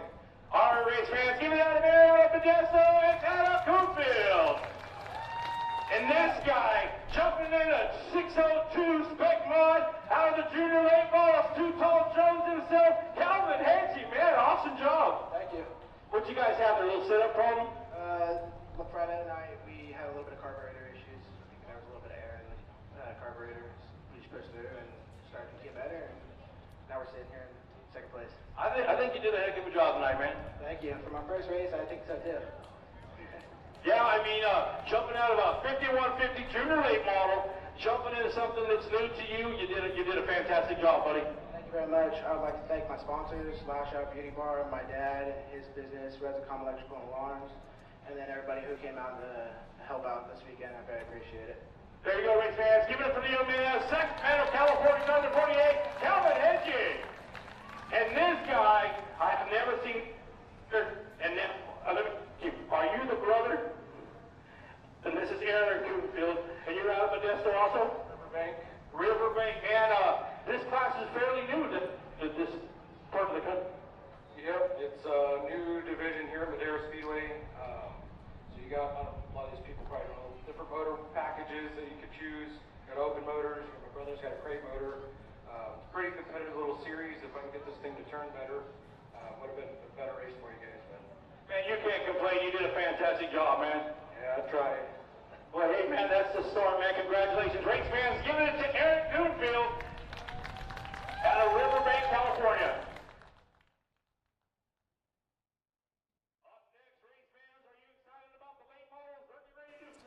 Well, Outback Andy, that's an interesting test. The number 2 car that won the race is a 602. The number 25 car that got loose at the end of the race is a big built motor. So that was a good test, and there's a little bit of a weight difference, but they're very, very equal. It's kind of interesting how loose the track is with the hot, humid conditions as well. We've seen that throughout the day. Yep, it's been very, very hot out there and slippery, and really impressed with Kelvin Hedgie for his first run in the modified. So that was that was very really, fast really big. He's going to get faster all the time when he gets in that car. So that's a great addition to the modifieds. In fact, let's talk about live chat. We were talking about. I want to know about barbecue. James Ashcraft says nice drift, and he also asked what motors do they run. Well, we kind of covered what motors they run. 602 crate engine, which is about 360 horsepower. Crate Chevrolet steel head, wet sump engine, and then the open combination is anything you want. You want to build a 410, a 430, a 400, 283, whatever you want to plug in it. The open combination, it's much like our late models. There's no cubic inch limit. There's really the only rule on the open engine side is no more than one carburetor, and the oil must live inside the engine. Pretty straightforward rules for our modifieds. Yeah, and this package is really mirrored off of our late model combination and the success of the open engine versus the 602 crate. So a bunch of guys were chatting with me over the last couple of years about doing a little something in the way of modifieds here at the Madera Speedway and to do a MAV TV series that way. So we came up with this package, and I think it has some potential. It's a neat car. It looks like a lot of fun to drive. 602, very cost effective. As you know, you can run those 100 races for a $4,000 engine. That breaks down to be a pretty cheap combination compared to what most of us have spent on race car engines over the years. Welcome to Roma and John. It says, "G'day from Hobart, Australia." Do they say good day or good day? G'day. Good day. All G'day. right. G'day, mate. Yeah, g'day, mate, to you. It'll be Sunday afternoon there in the great state of Tasmania. Yep. That's where Marcus Ambrose is from. You know that? Right down there. You know, I tested with Marcus Ambrose for 2 years up at Sonoma when he first made his first couple of Cup starts up there. And I worked with David Reagan and Travis Quapple and Carl Edwards a bunch at Sears Point as a driver, and quite the personality your Australian race car driving Cup friend is. Huge sense of humor. Yep. And very, very good race car driver as well. Heck of a road racer. Yeah, he was a very, very good V8 touring car racer. Yep. And they got a couple of good ones back there, and I'll tell you some information. Driver that raced here at Madera Speedway. Mm-hmm.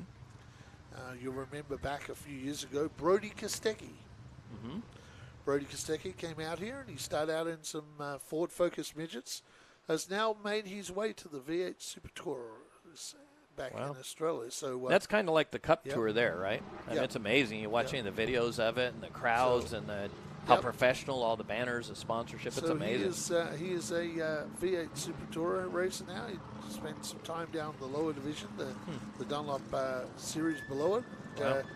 Now he's made his way to the V8 touring cars. And very impressive. Yep. Brody was a great race car driver. The Kostecki family used to own a high-performance motor shop. Not too far from where I used to live. In fact, where our towing yard was, just around the corner from there. Huh. So Andrew Kostecki, his brother, ran a high-performance speed shop and engine shop back there. Mm-hmm. Used to build a lot of fast Fords back in the day back there. So Brody doing a great job out there. We lost a few cars in the late models today. So we lost a few cars today. Well, and these are also their club races, so cars will come and go. There's only a couple that really run for points. And that would be holiday the 12 weekend. And the 45 that are running for overall points. But again, holiday weekend, these tend to, if you put on big race, you can get everyone. We did smaller, lose some but cars today. This afternoon, we lost two. Both the slunt cars pulled out. There was we've got a tire rule. There's a tire shortage. So because of the tire situation, they wanted to do things differently. And we have to conserve tires, and if you do buy a set of tires here during a club race, those tires, you have to compete on them. You can't buy tires and hold them. They are welcome to buy 4 tires per car, but they didn't want to run their new tires, the tires they purchased, so they chose not to race instead of running those tires. So again, these are tune-up races.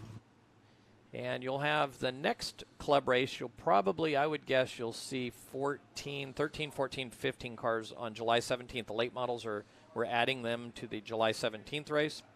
And that's 2 weeks before the 5,000 to win race, of which there's about 30 cars right now on tap from the teams that are communicating with us. 28 to 30, maybe 31 for that July 31st 100 lap 5,000 to win race. So you'll have quite a few of the guys come in on July 17 and tune up. Yep. Got a big event too, Kenny Shepard, on the other car that didn't make it out there. There was a brand new Port City car. Yeah, the 16 car. Yep, Mike Hensley. Mike has had some issues with that car today. And yeah, they were struggling yesterday off and on, and it's a brand new situation trying to get it to roll as well. And then you've got Papa Kuntz that's always out. There's family issues there, and then we're also missing Brandon Bird that's a regular. You know, again, the holiday weekend's a tough one to go play on sometimes. And usually my experience with these holiday weekends, you either go gigantic Firecracker 100 style, you know, with everything in the kitchen sink and make it the place where people come camp. But unfortunately, we can't camp at the Madera Speedway. So that kind of limits us right now. Hopefully that'll change soon. But certainly will. Let's take a look at the lineup for this race. We'll start way down the back. We'll start with the number 5 entry. And it's good to see this, a new driver here at Madera Speedway. Number 5 is the Allied Power Solution, Oak Valley Plumbers, Mr. Credit Clean, Valley Pools, out of Modesto, California. It is Ricky Nelson. Move to the number 15, this young lady, car 15 years of age, out of Dinuba in the All-Star Towing entry, wants to thank the Kellers for their help. And that's still too, the 12 car of Kyle Keller stopped down there. We'll move now to the 44 out of Los Gatos in the Bay City Motors Golden Gate Odessa entry. This is Mike Shapiro. We'll move to the 45 and the MTXF Graphics. Corbin Cash. Waterford Irrigation, number 45 from Atwater, California, racing Jason Aguirre. Wasn't he happy last week with that second place finish in late models on MAV TV? And the driver out of Las Vegas, Nevada, driving the number 12, the Battleborn Racing. CSM Graphics, All-Star Towing. Number 12, Kyle Keller. Keller comes into this race as the race leader in the points. I think what you want to watch for right here is the 12 car of Kyle Keller and Jason Aguirre. That's going to be a real sampler of probably what things look like to come in the month of July. Later here in July. Let's see what that battle, and I'm really curious to see what Aguirre does on the high side very quickly here. Yes, Aguirre now gets a big run off the hill. You thunder out of that 805 Cerveza. We'll be having an 805 after the races. See those clouds off of turn 4, race fans? That's helping that car of Jason Aguirre on the high side. But the car of Kyle Keller is really fast on the bottom. This may develop into a really big battle before it's all said and done. Well, I talked to racing Jason in the pits today, and he said, you know, car feels good, but we're just not fast like we want to be. So, you know, they've been working on that car. They've got Chuck Aguirre and the whole crew down there, and they're really gone to work on this 45 car, and it's going to be a great battle through the season with that number 12, Kyle Keller, picking up a 5th place finish last week in the TV show. You know, it was a kind of a race where I looked at that race and thought that Kyle Keller was struggling, but he raced home for a 5th place. Yeah, what you've got with the two of them, we talked about 5 different winners in 5 races. These two drivers, this duo right here, Kyle Keller and Jason Aguirre, have yet to win on MAV TV, and they're working really hard in tuning up here. So this could take us to number 6 and number 7 winner. Then you add Jaden Walbridge, that's been knocking on the door. That could take us all the way to the number 8 winner with realistic drivers that are right up front. Yeah, Jaden Walbridge is definitely a driver that I really think with the right brakes going the right way for that driver, we're going to see. I don't think it's brakes. I think it's he's learning. The team is learning. And I don't think it's brakes. They've got everything they need right now. It's just being smart and figuring out that second half. He's been, the dominant driver in the first half, and they're working hard. So right now, working hard is Jason Aguirre up front, up high. Kyle Keller working the bottom. It's kind of been the pattern there. I'm kind of interested to see how much Jason Aguirre, he's not going to use and abuse the tires where Kyle Keller will on the bottom, but it's only a 40-lap race. Kyle Keller's on new tires. Jason Aguirre's on used tires. This 970 is many, many times new tires are not the ticket. They're not the way to go. Yep. And I'm going to give a shout-out, not on screen right now, but I'm going to give a shout-out to Haley Lyles. Haley's improving all the time, and we see Haley in fourth right now. Yeah, I'll hold the speed shot for you right here. Here comes Haley right here, and she's not far off the back bumper of that 44 car, Shapiro. So we'll hold that. So this is a driver that is out of Dunedin, comes by the way of go-kart racing, and Kyle Keller is working with this young lady, and I tell you what, it is showing up, and she's improving all the time aboard that number 15 entry. Racing Jason Aguirre, from not happy with how fast he was during practice today, finds himself with about a 4-car lead over Kyle Keller. But again, you see shadows all over the racetrack right now. That'll wake a race car up. How many times you watch a cup race and hear them, car's not good, and all of a sudden the shadows come out and they're lightning fast, and sun comes out and then someone changes again.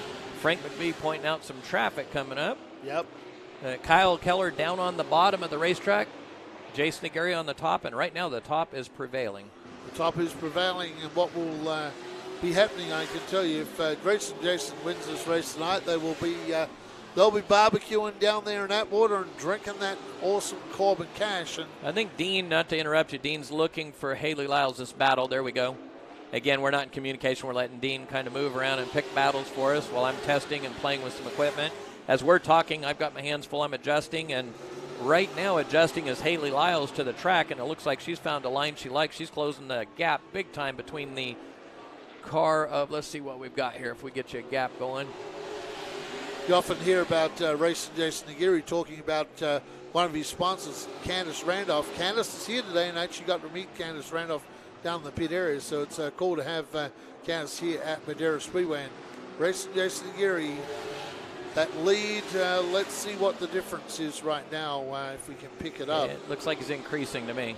Yeah, right now it's a 1.632 last time around. That gap is stretching out now for racing Jason Aguirre. Yeah, I think he's found a sweet spot up on the high side. In the last TV race, he really stuck with the high side as well.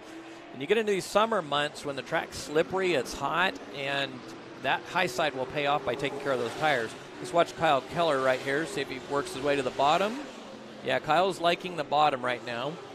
And I think the high side is absolutely gaining the upper hand right now. Most drivers are in the 15s, although racing Jason Aguirre did run a 14.993 on lap number 4. Speaking of a hot, slippery track, huh? Yep. Incidentally, wow. Kyle Keller ran his best lap of the race on lap 4 as well. That was a 15.032. That's pretty much when they were side by side getting it on. So they're a 14-second lap while they're side by side. Yeah. Wow. So even though this track's hot, it's not slippery right now. Mike Shapiro ran a 3:08 and 3:27 for Haley Lyles. And both those drivers, incidentally, ran their best laps of lap 5. So they were kind of together about then. So Haley Lyles, consistent today. This has been really, really good performance. We don't often we see her running junior exhibition races. She stepped up now to the TV series this year and improving. She's running some of the TV races. Yep. Her next start she's planning on, I was talking to them earlier today, is actually the 31st, the big show. Yep. So that's Haley's next start in the 5150 Junior Late Model Series. Yep, so she's improving all the time. It looks like maybe trouble for the 5 car. The 5 car trying to get that car to the infield. That is let's see. You'll see him right here on this shot when he's going by Nelson right there. Pulls that car to the infield, so it looks like that car ran out of power. Barely, yeah, he's barely off the racetrack right there. I wouldn't be surprised if Frank didn't put the caution out here. See what Frank's doing. Yeah, he's got it in hand. Let's watch right here as Keller goes by. Safety crew is Frank's going not out liking there. it. Yeah, they're going to try and get him back in, but I wouldn't be surprised if we didn't see Frank put it out right here. There's just enough room to get him. Yep. Yeah, they got him. He got it rolling just enough to get it in. So. Into the boneyard. So great job by the crew, and same thing with the driver. You know, to get it moving there, so they didn't cause a caution.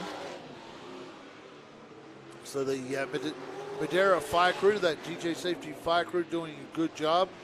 And Racing Jason Aguirre has really stepped this out. 4.529 Well, I'm just getting ready to make a seconds. point to that. Keller's going to have 40 laps on this set of tires. Here's Keller on this side after we're finished.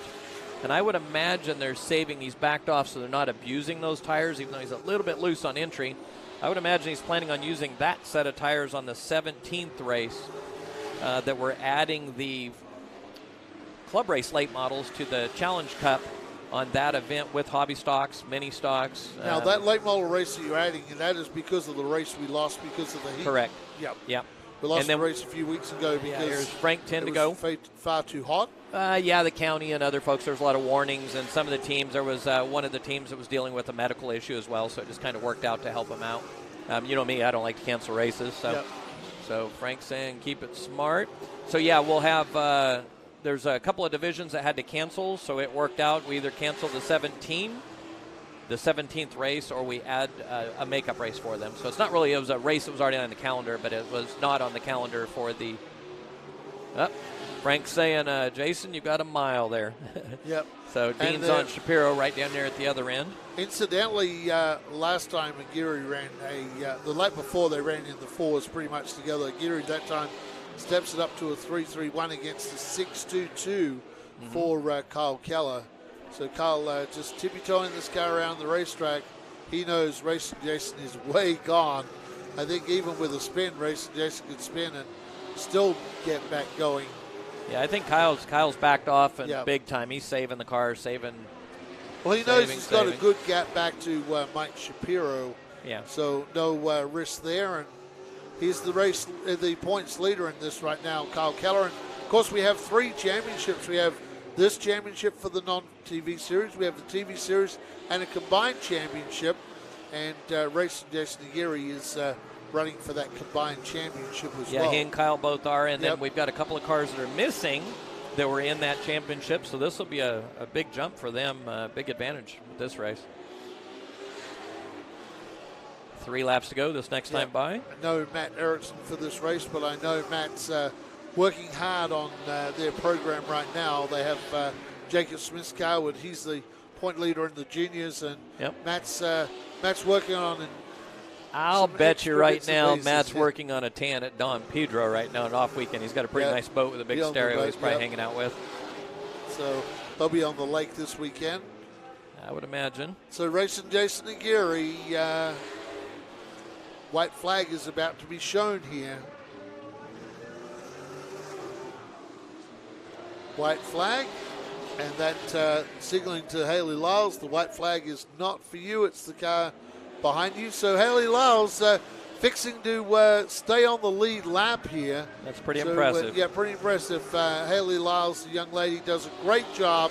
But as he comes over the line, hand out the window, and his sponsor, MTFX Graphics, Mark Tronoski, would say, that's what we came for, the big win at Madera. Yeah, that's you'd mentioned Haley Lyles, not to interrupt you, Andy. I know you're going to have the rest of that big lineup for us, but Haley Lyles on the lead lap on a run like that was impressive. Yep. Haley Lyles has been very impressive today. It's starting to come together for Haley Lyles and Keller helping out. So Racing Jason Aguirre takes the win from Kyle Keller, and the final podium will be Mike Shapiro, the veteran racer. Mike Shapiro, former dirt modified racer from down at Watsonville there at Ocean Speedway. So good to see Mike on the podium.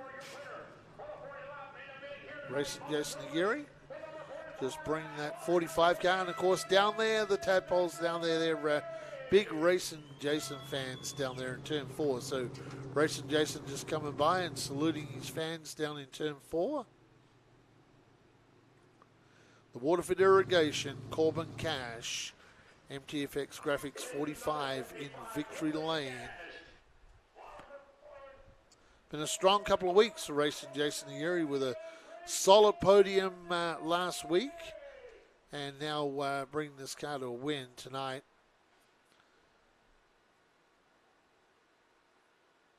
See all right, the family going to head down there. The Reynolds brothers are going to head down trackside. We'll see them on the 17th, hopefully in their late model, so that'd be pretty cool. Let's, well, hang on. I'm going to crank what we're doing right here because we're not tied into their microphone. We're just playing with some equipment over here, as I've talked about tonight, where we will turn up Dean's shotgun mic. I'll crank it all the way up, and you'll hear the echo from the grandstands, and then I'll shut our mics off so you can just listen to the interview here. Looks like Dean's a little off on the focus on his camera, but I'm going to leave him alone, so if it's a little fuzzy, we'll pick on Dean later. I guess he didn't have his glasses. We'll head it down to Brian Smith trackside. Driver of the year for 45 of racing, Jason Agay.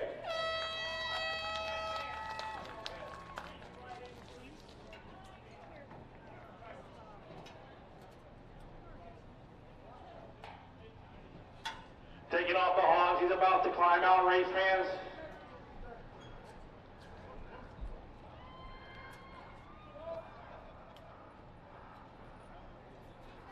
There you go. He's getting cooled off with some cool water. I'm not sure what's going to happen once he steps out of that car. If he's going to go into shock with all the water that's thrown on him. But here he comes. He's got his ball cap on. He's about to climb out of the car for his victory here. Give it up for the number 45 of racing, Jason Agay.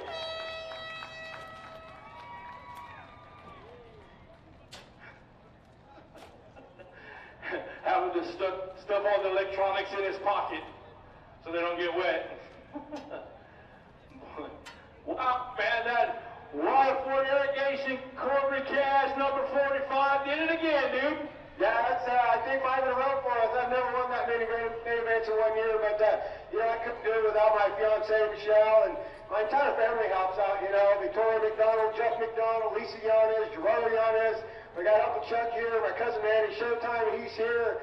And we just get a lot of help. Waterford Irrigation, Corbin Cash, Ron and John Madden were behind this team 100%. David Susan, his family, 100%. I got Mark Ternowski at MTFX Graphics, that's what we came for. That's it, man.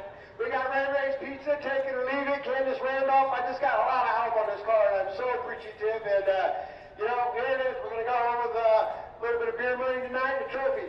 There you go, race fans. Get it for them. The driver out of Atwater, California is the 45 of racing, Jason Agay.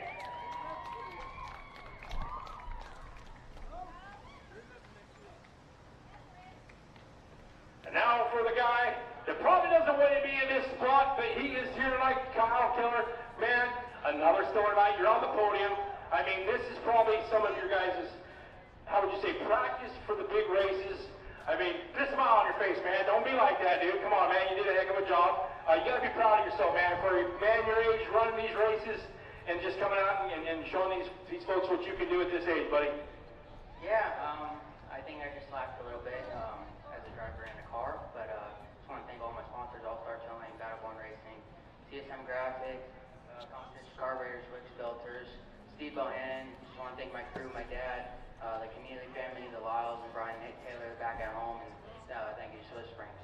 There you go, race fans. Your driver coming home in the second spot in the 12K out of Las Vegas, Nevada, Kyle Keller. Okay, well, I'm still doing a little bit of camera work. I'll be there in a couple of minutes, okay? Mike's embarrassed. He said he doesn't know what to do. Hey, man, you gotta give your props, man. You did a heck of a job. Car looked good. You are getting faster. Hey, it was great to be here. It was a lot of fun. I'd like to thank Ray Miller, my sponsors, my crew, all the kids from work that have been helping me, and the fans for coming out. Let me note this. I don't know whose suits you're wearing here, but this looks like Brent Kading's PK Motorsports, a World Without Law driver. That is awesome. Thank you very much. There you go, race fans. For a man with no words, he come home on the podium, the number 44, Mike Shapiro. All right, Andy, we're back. We are back, yes. We're back, and the Aguirre crew down there celebrating in Victory Lane. We're going to go back to the YouTube. Seth Wise is on there saying he was. See, I don't get to see all this fun stuff. You're down there always with the fun great monitor. racing. Can't wait to be back up there racing with you guys on the 31st. Seth Wise, you may just throw out the whole thing of us not getting a repeat driver for the year because he won at Kern last No. week. Yep. That's not Madeira. No, but I'm saying he's been very, very fast. That's fine, but we're and not he's been talking when I fast say. here. Yeah, all right, he's been so fast he here. may be the 6th winner in Yep. 6 races. The point I would make. So we've had 5 different winners in the Nut Up Pro Late Model Series on MAV TV. So when I was doing the math, and we've got Jaden Walbridge knocking on the door of a win, Jason Aguirre's knocking on the door. You've got Kyle Keller. It's been really fast. That's 3 potential winners. Now you add Seth. He's been really quick. If I think he was probably could have won the season opener when Carlos Vieira won that airs Monday night. If I recall right, something in turn 4, he got caught in somebody else's mass. So let's just play hypotheticals. If Seth won on the 31st, the 5K to win, actually that'd be pretty good money because he just had a pretty good paycheck last week. So that would be the 6th different winner. Then if Jaden Walbridge wins, that's 7th different winner. If Jason Aguirre wins, that's the 8th different winner. Yep. And if Kyle Keller or somebody else picked up a win, which there's a handful, that's 9 winners in 9 races. Could that actually happen? And there are a couple of drivers outside those group of cars you've mentioned that could also steal a win. Well, here's what also happens. The 5K to win, you're talking 30 cars, big hitters coming in from the outside, and then the October 2nd 10,000 win, other cars coming in from the outside.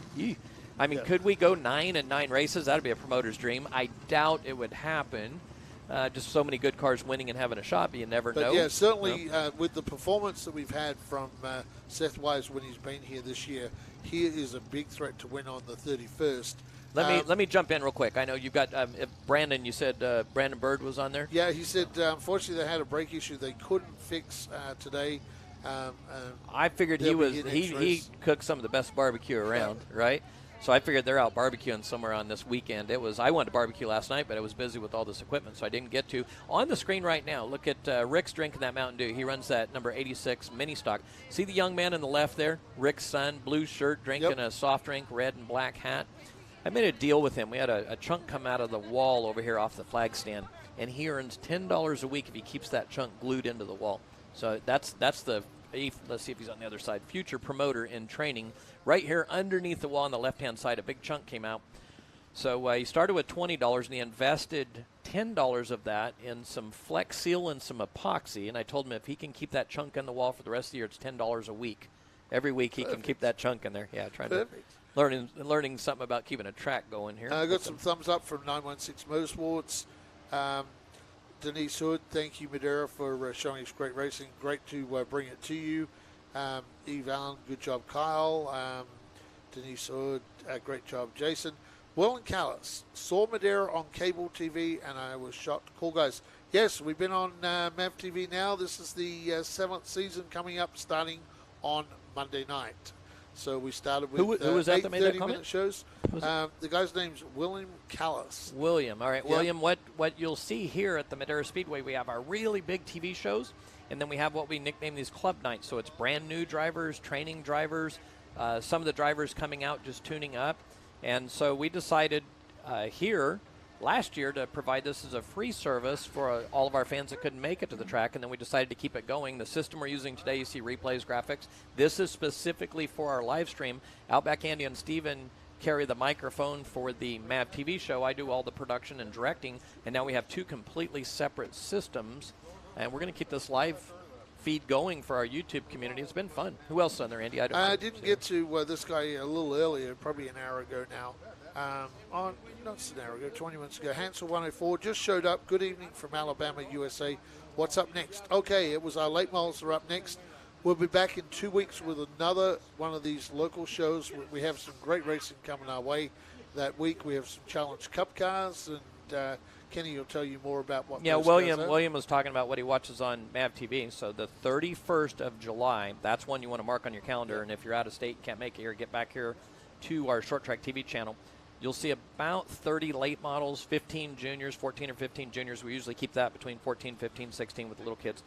And what you'll see on July 31st, 5K to win, 100-lapper, big time show filmed from MAV TV. Now jump back 2 weeks from there, July 17th. That's a club race, but what you'll see prior to a big race is a bunch of the other guys come in. So I wouldn't be surprised right now from the folks we're talking to, 13, 14, 15, at the club race. The Challenge Cup cars are old Cup cars. You know, they're just a few-year-old Cup cars, K&N, ARCA cars. And the same kids will run over in those cars. We also have the CVMS mini stocks. Dan Myrick and the guys, they'll bring 18 or 20 of those in. And so July 17th is a lot of fun. Next week we're off. It's a lake trip for everybody, a big goof-off barbecue weekend for all of us, a week after the 4th. Well, I'll be And off then- serving ice cream. You will, Yeah, serving ice next- cream. Maybe next the Saturday. whole group of us heading to the lake will swing by and grab some ice cream, huh? Yep. So, Outback Andy, plug it. Tell everybody your new place. It's American Classics Creamery on the corner of 4th and I in Modesto. We'll be open a little bit this week, and then check us out on Facebook. We'll be open fully on the Wednesday following. So, We hope it explodes into a whips Baskin Robbins, turns into thousands of brands, and then when we've got the super duper ice cream sponsor, you'll know where it came from and grow it here, right? So we'll take a week off next week, but great racing again from Madera tonight. Really enjoyable racing, and this is a difficult time of the year with the heat here at Madera, and we're looking forward to another one of our local shows in 2 weeks' time, and then of course on the 31st. In 4 weeks' time, we have another round, and that will be round number 6 of the MAV TV series for our junior late bowls and for our late bowls, and that will be a race you don't want to miss. If you're watching it on YouTube, make sure you don't miss that. We're already 5 for 5. We're looking to go 6 for 6, and with what the drivers that Kenny has and some drivers I have penciled in, we have more drivers than we have races left that are capable of winning here. Yeah, for sure. So we could go the whole season with different winners, and that would be an amazing thing. It's just a true testament to how you've put the rules, Kenny, the way they are. We can have big teams racing, smaller teams, and they're racing on pretty much Well, and it's an much equal like footing. what we talked about in the 602 mods. We modeled it after. To me, the amazing thing is I'll get calls from different people around the country that operate various racetracks, and they just can't get their mind around there's no cubic inch limit on the open engine. Yep. And yet the 602 is, in some cases within 50 pounds of the open engine. It's that control tire we talk about, the Hoosier 970, coupled with this rubberized seal coat we have on the racetrack that makes it very racy and multi-groove in the shape You of the still track. have that shock package as well. So there's with the shock package. Yeah, there's a lot of different rules that help keep it competitive, but it's a pretty amazing situation. Like I say, it's a testament. Five winners, 5 races. You keep it as budget-oriented as possible. The tire's a big part of that. So is that $4,000 602. We've got drivers that are capable of winning on 200-lap tires. It's a pretty cool situation compared to the days when we were building new homes with one race team of the tire manufacturers. We were buying so many. So one thing we didn't get to talk about tonight, we didn't have a camera up here in the booth tonight, but I wish you guys could see the ultra high tech that Kenny Shepard has down there. We have a radio that is wrapped, double wrapped in aluminum foil. It's looks a test. Like, yep. Yeah, and these are the nights that we can test equipment and we can. Well, the funny thing is you've got a $20,000 unit right beside it, and then a replay machine that's $10,000. And then there's a live view solo, and with all the parts and pieces, there's about $5,000 in that one. A Blackmagic recording deck that's about $2,000, and then I've got some cardboard with some tinfoil wrapped around my radio as a test for the PI engineering. Some of the controllers we're using for our instant replay. When I would key the radio up and you transmit, you get RF signals, and so the engineers that built this stuff are going crazy. Let me tell you a story. If you need some help with radios, call Frank's Radio. Yep. Call Frank. Frank figured this thing out. I've got a race car rig setup where it remotes the antenna, and I'm sure people listening know a thing or two about radios and whatnot. So it has a remote race car rig, like a racing harness that we've set up, and then Frank had me wrap this thing, and it's trapping. There's a little bit of RF signal that comes out of the radio, out of the face.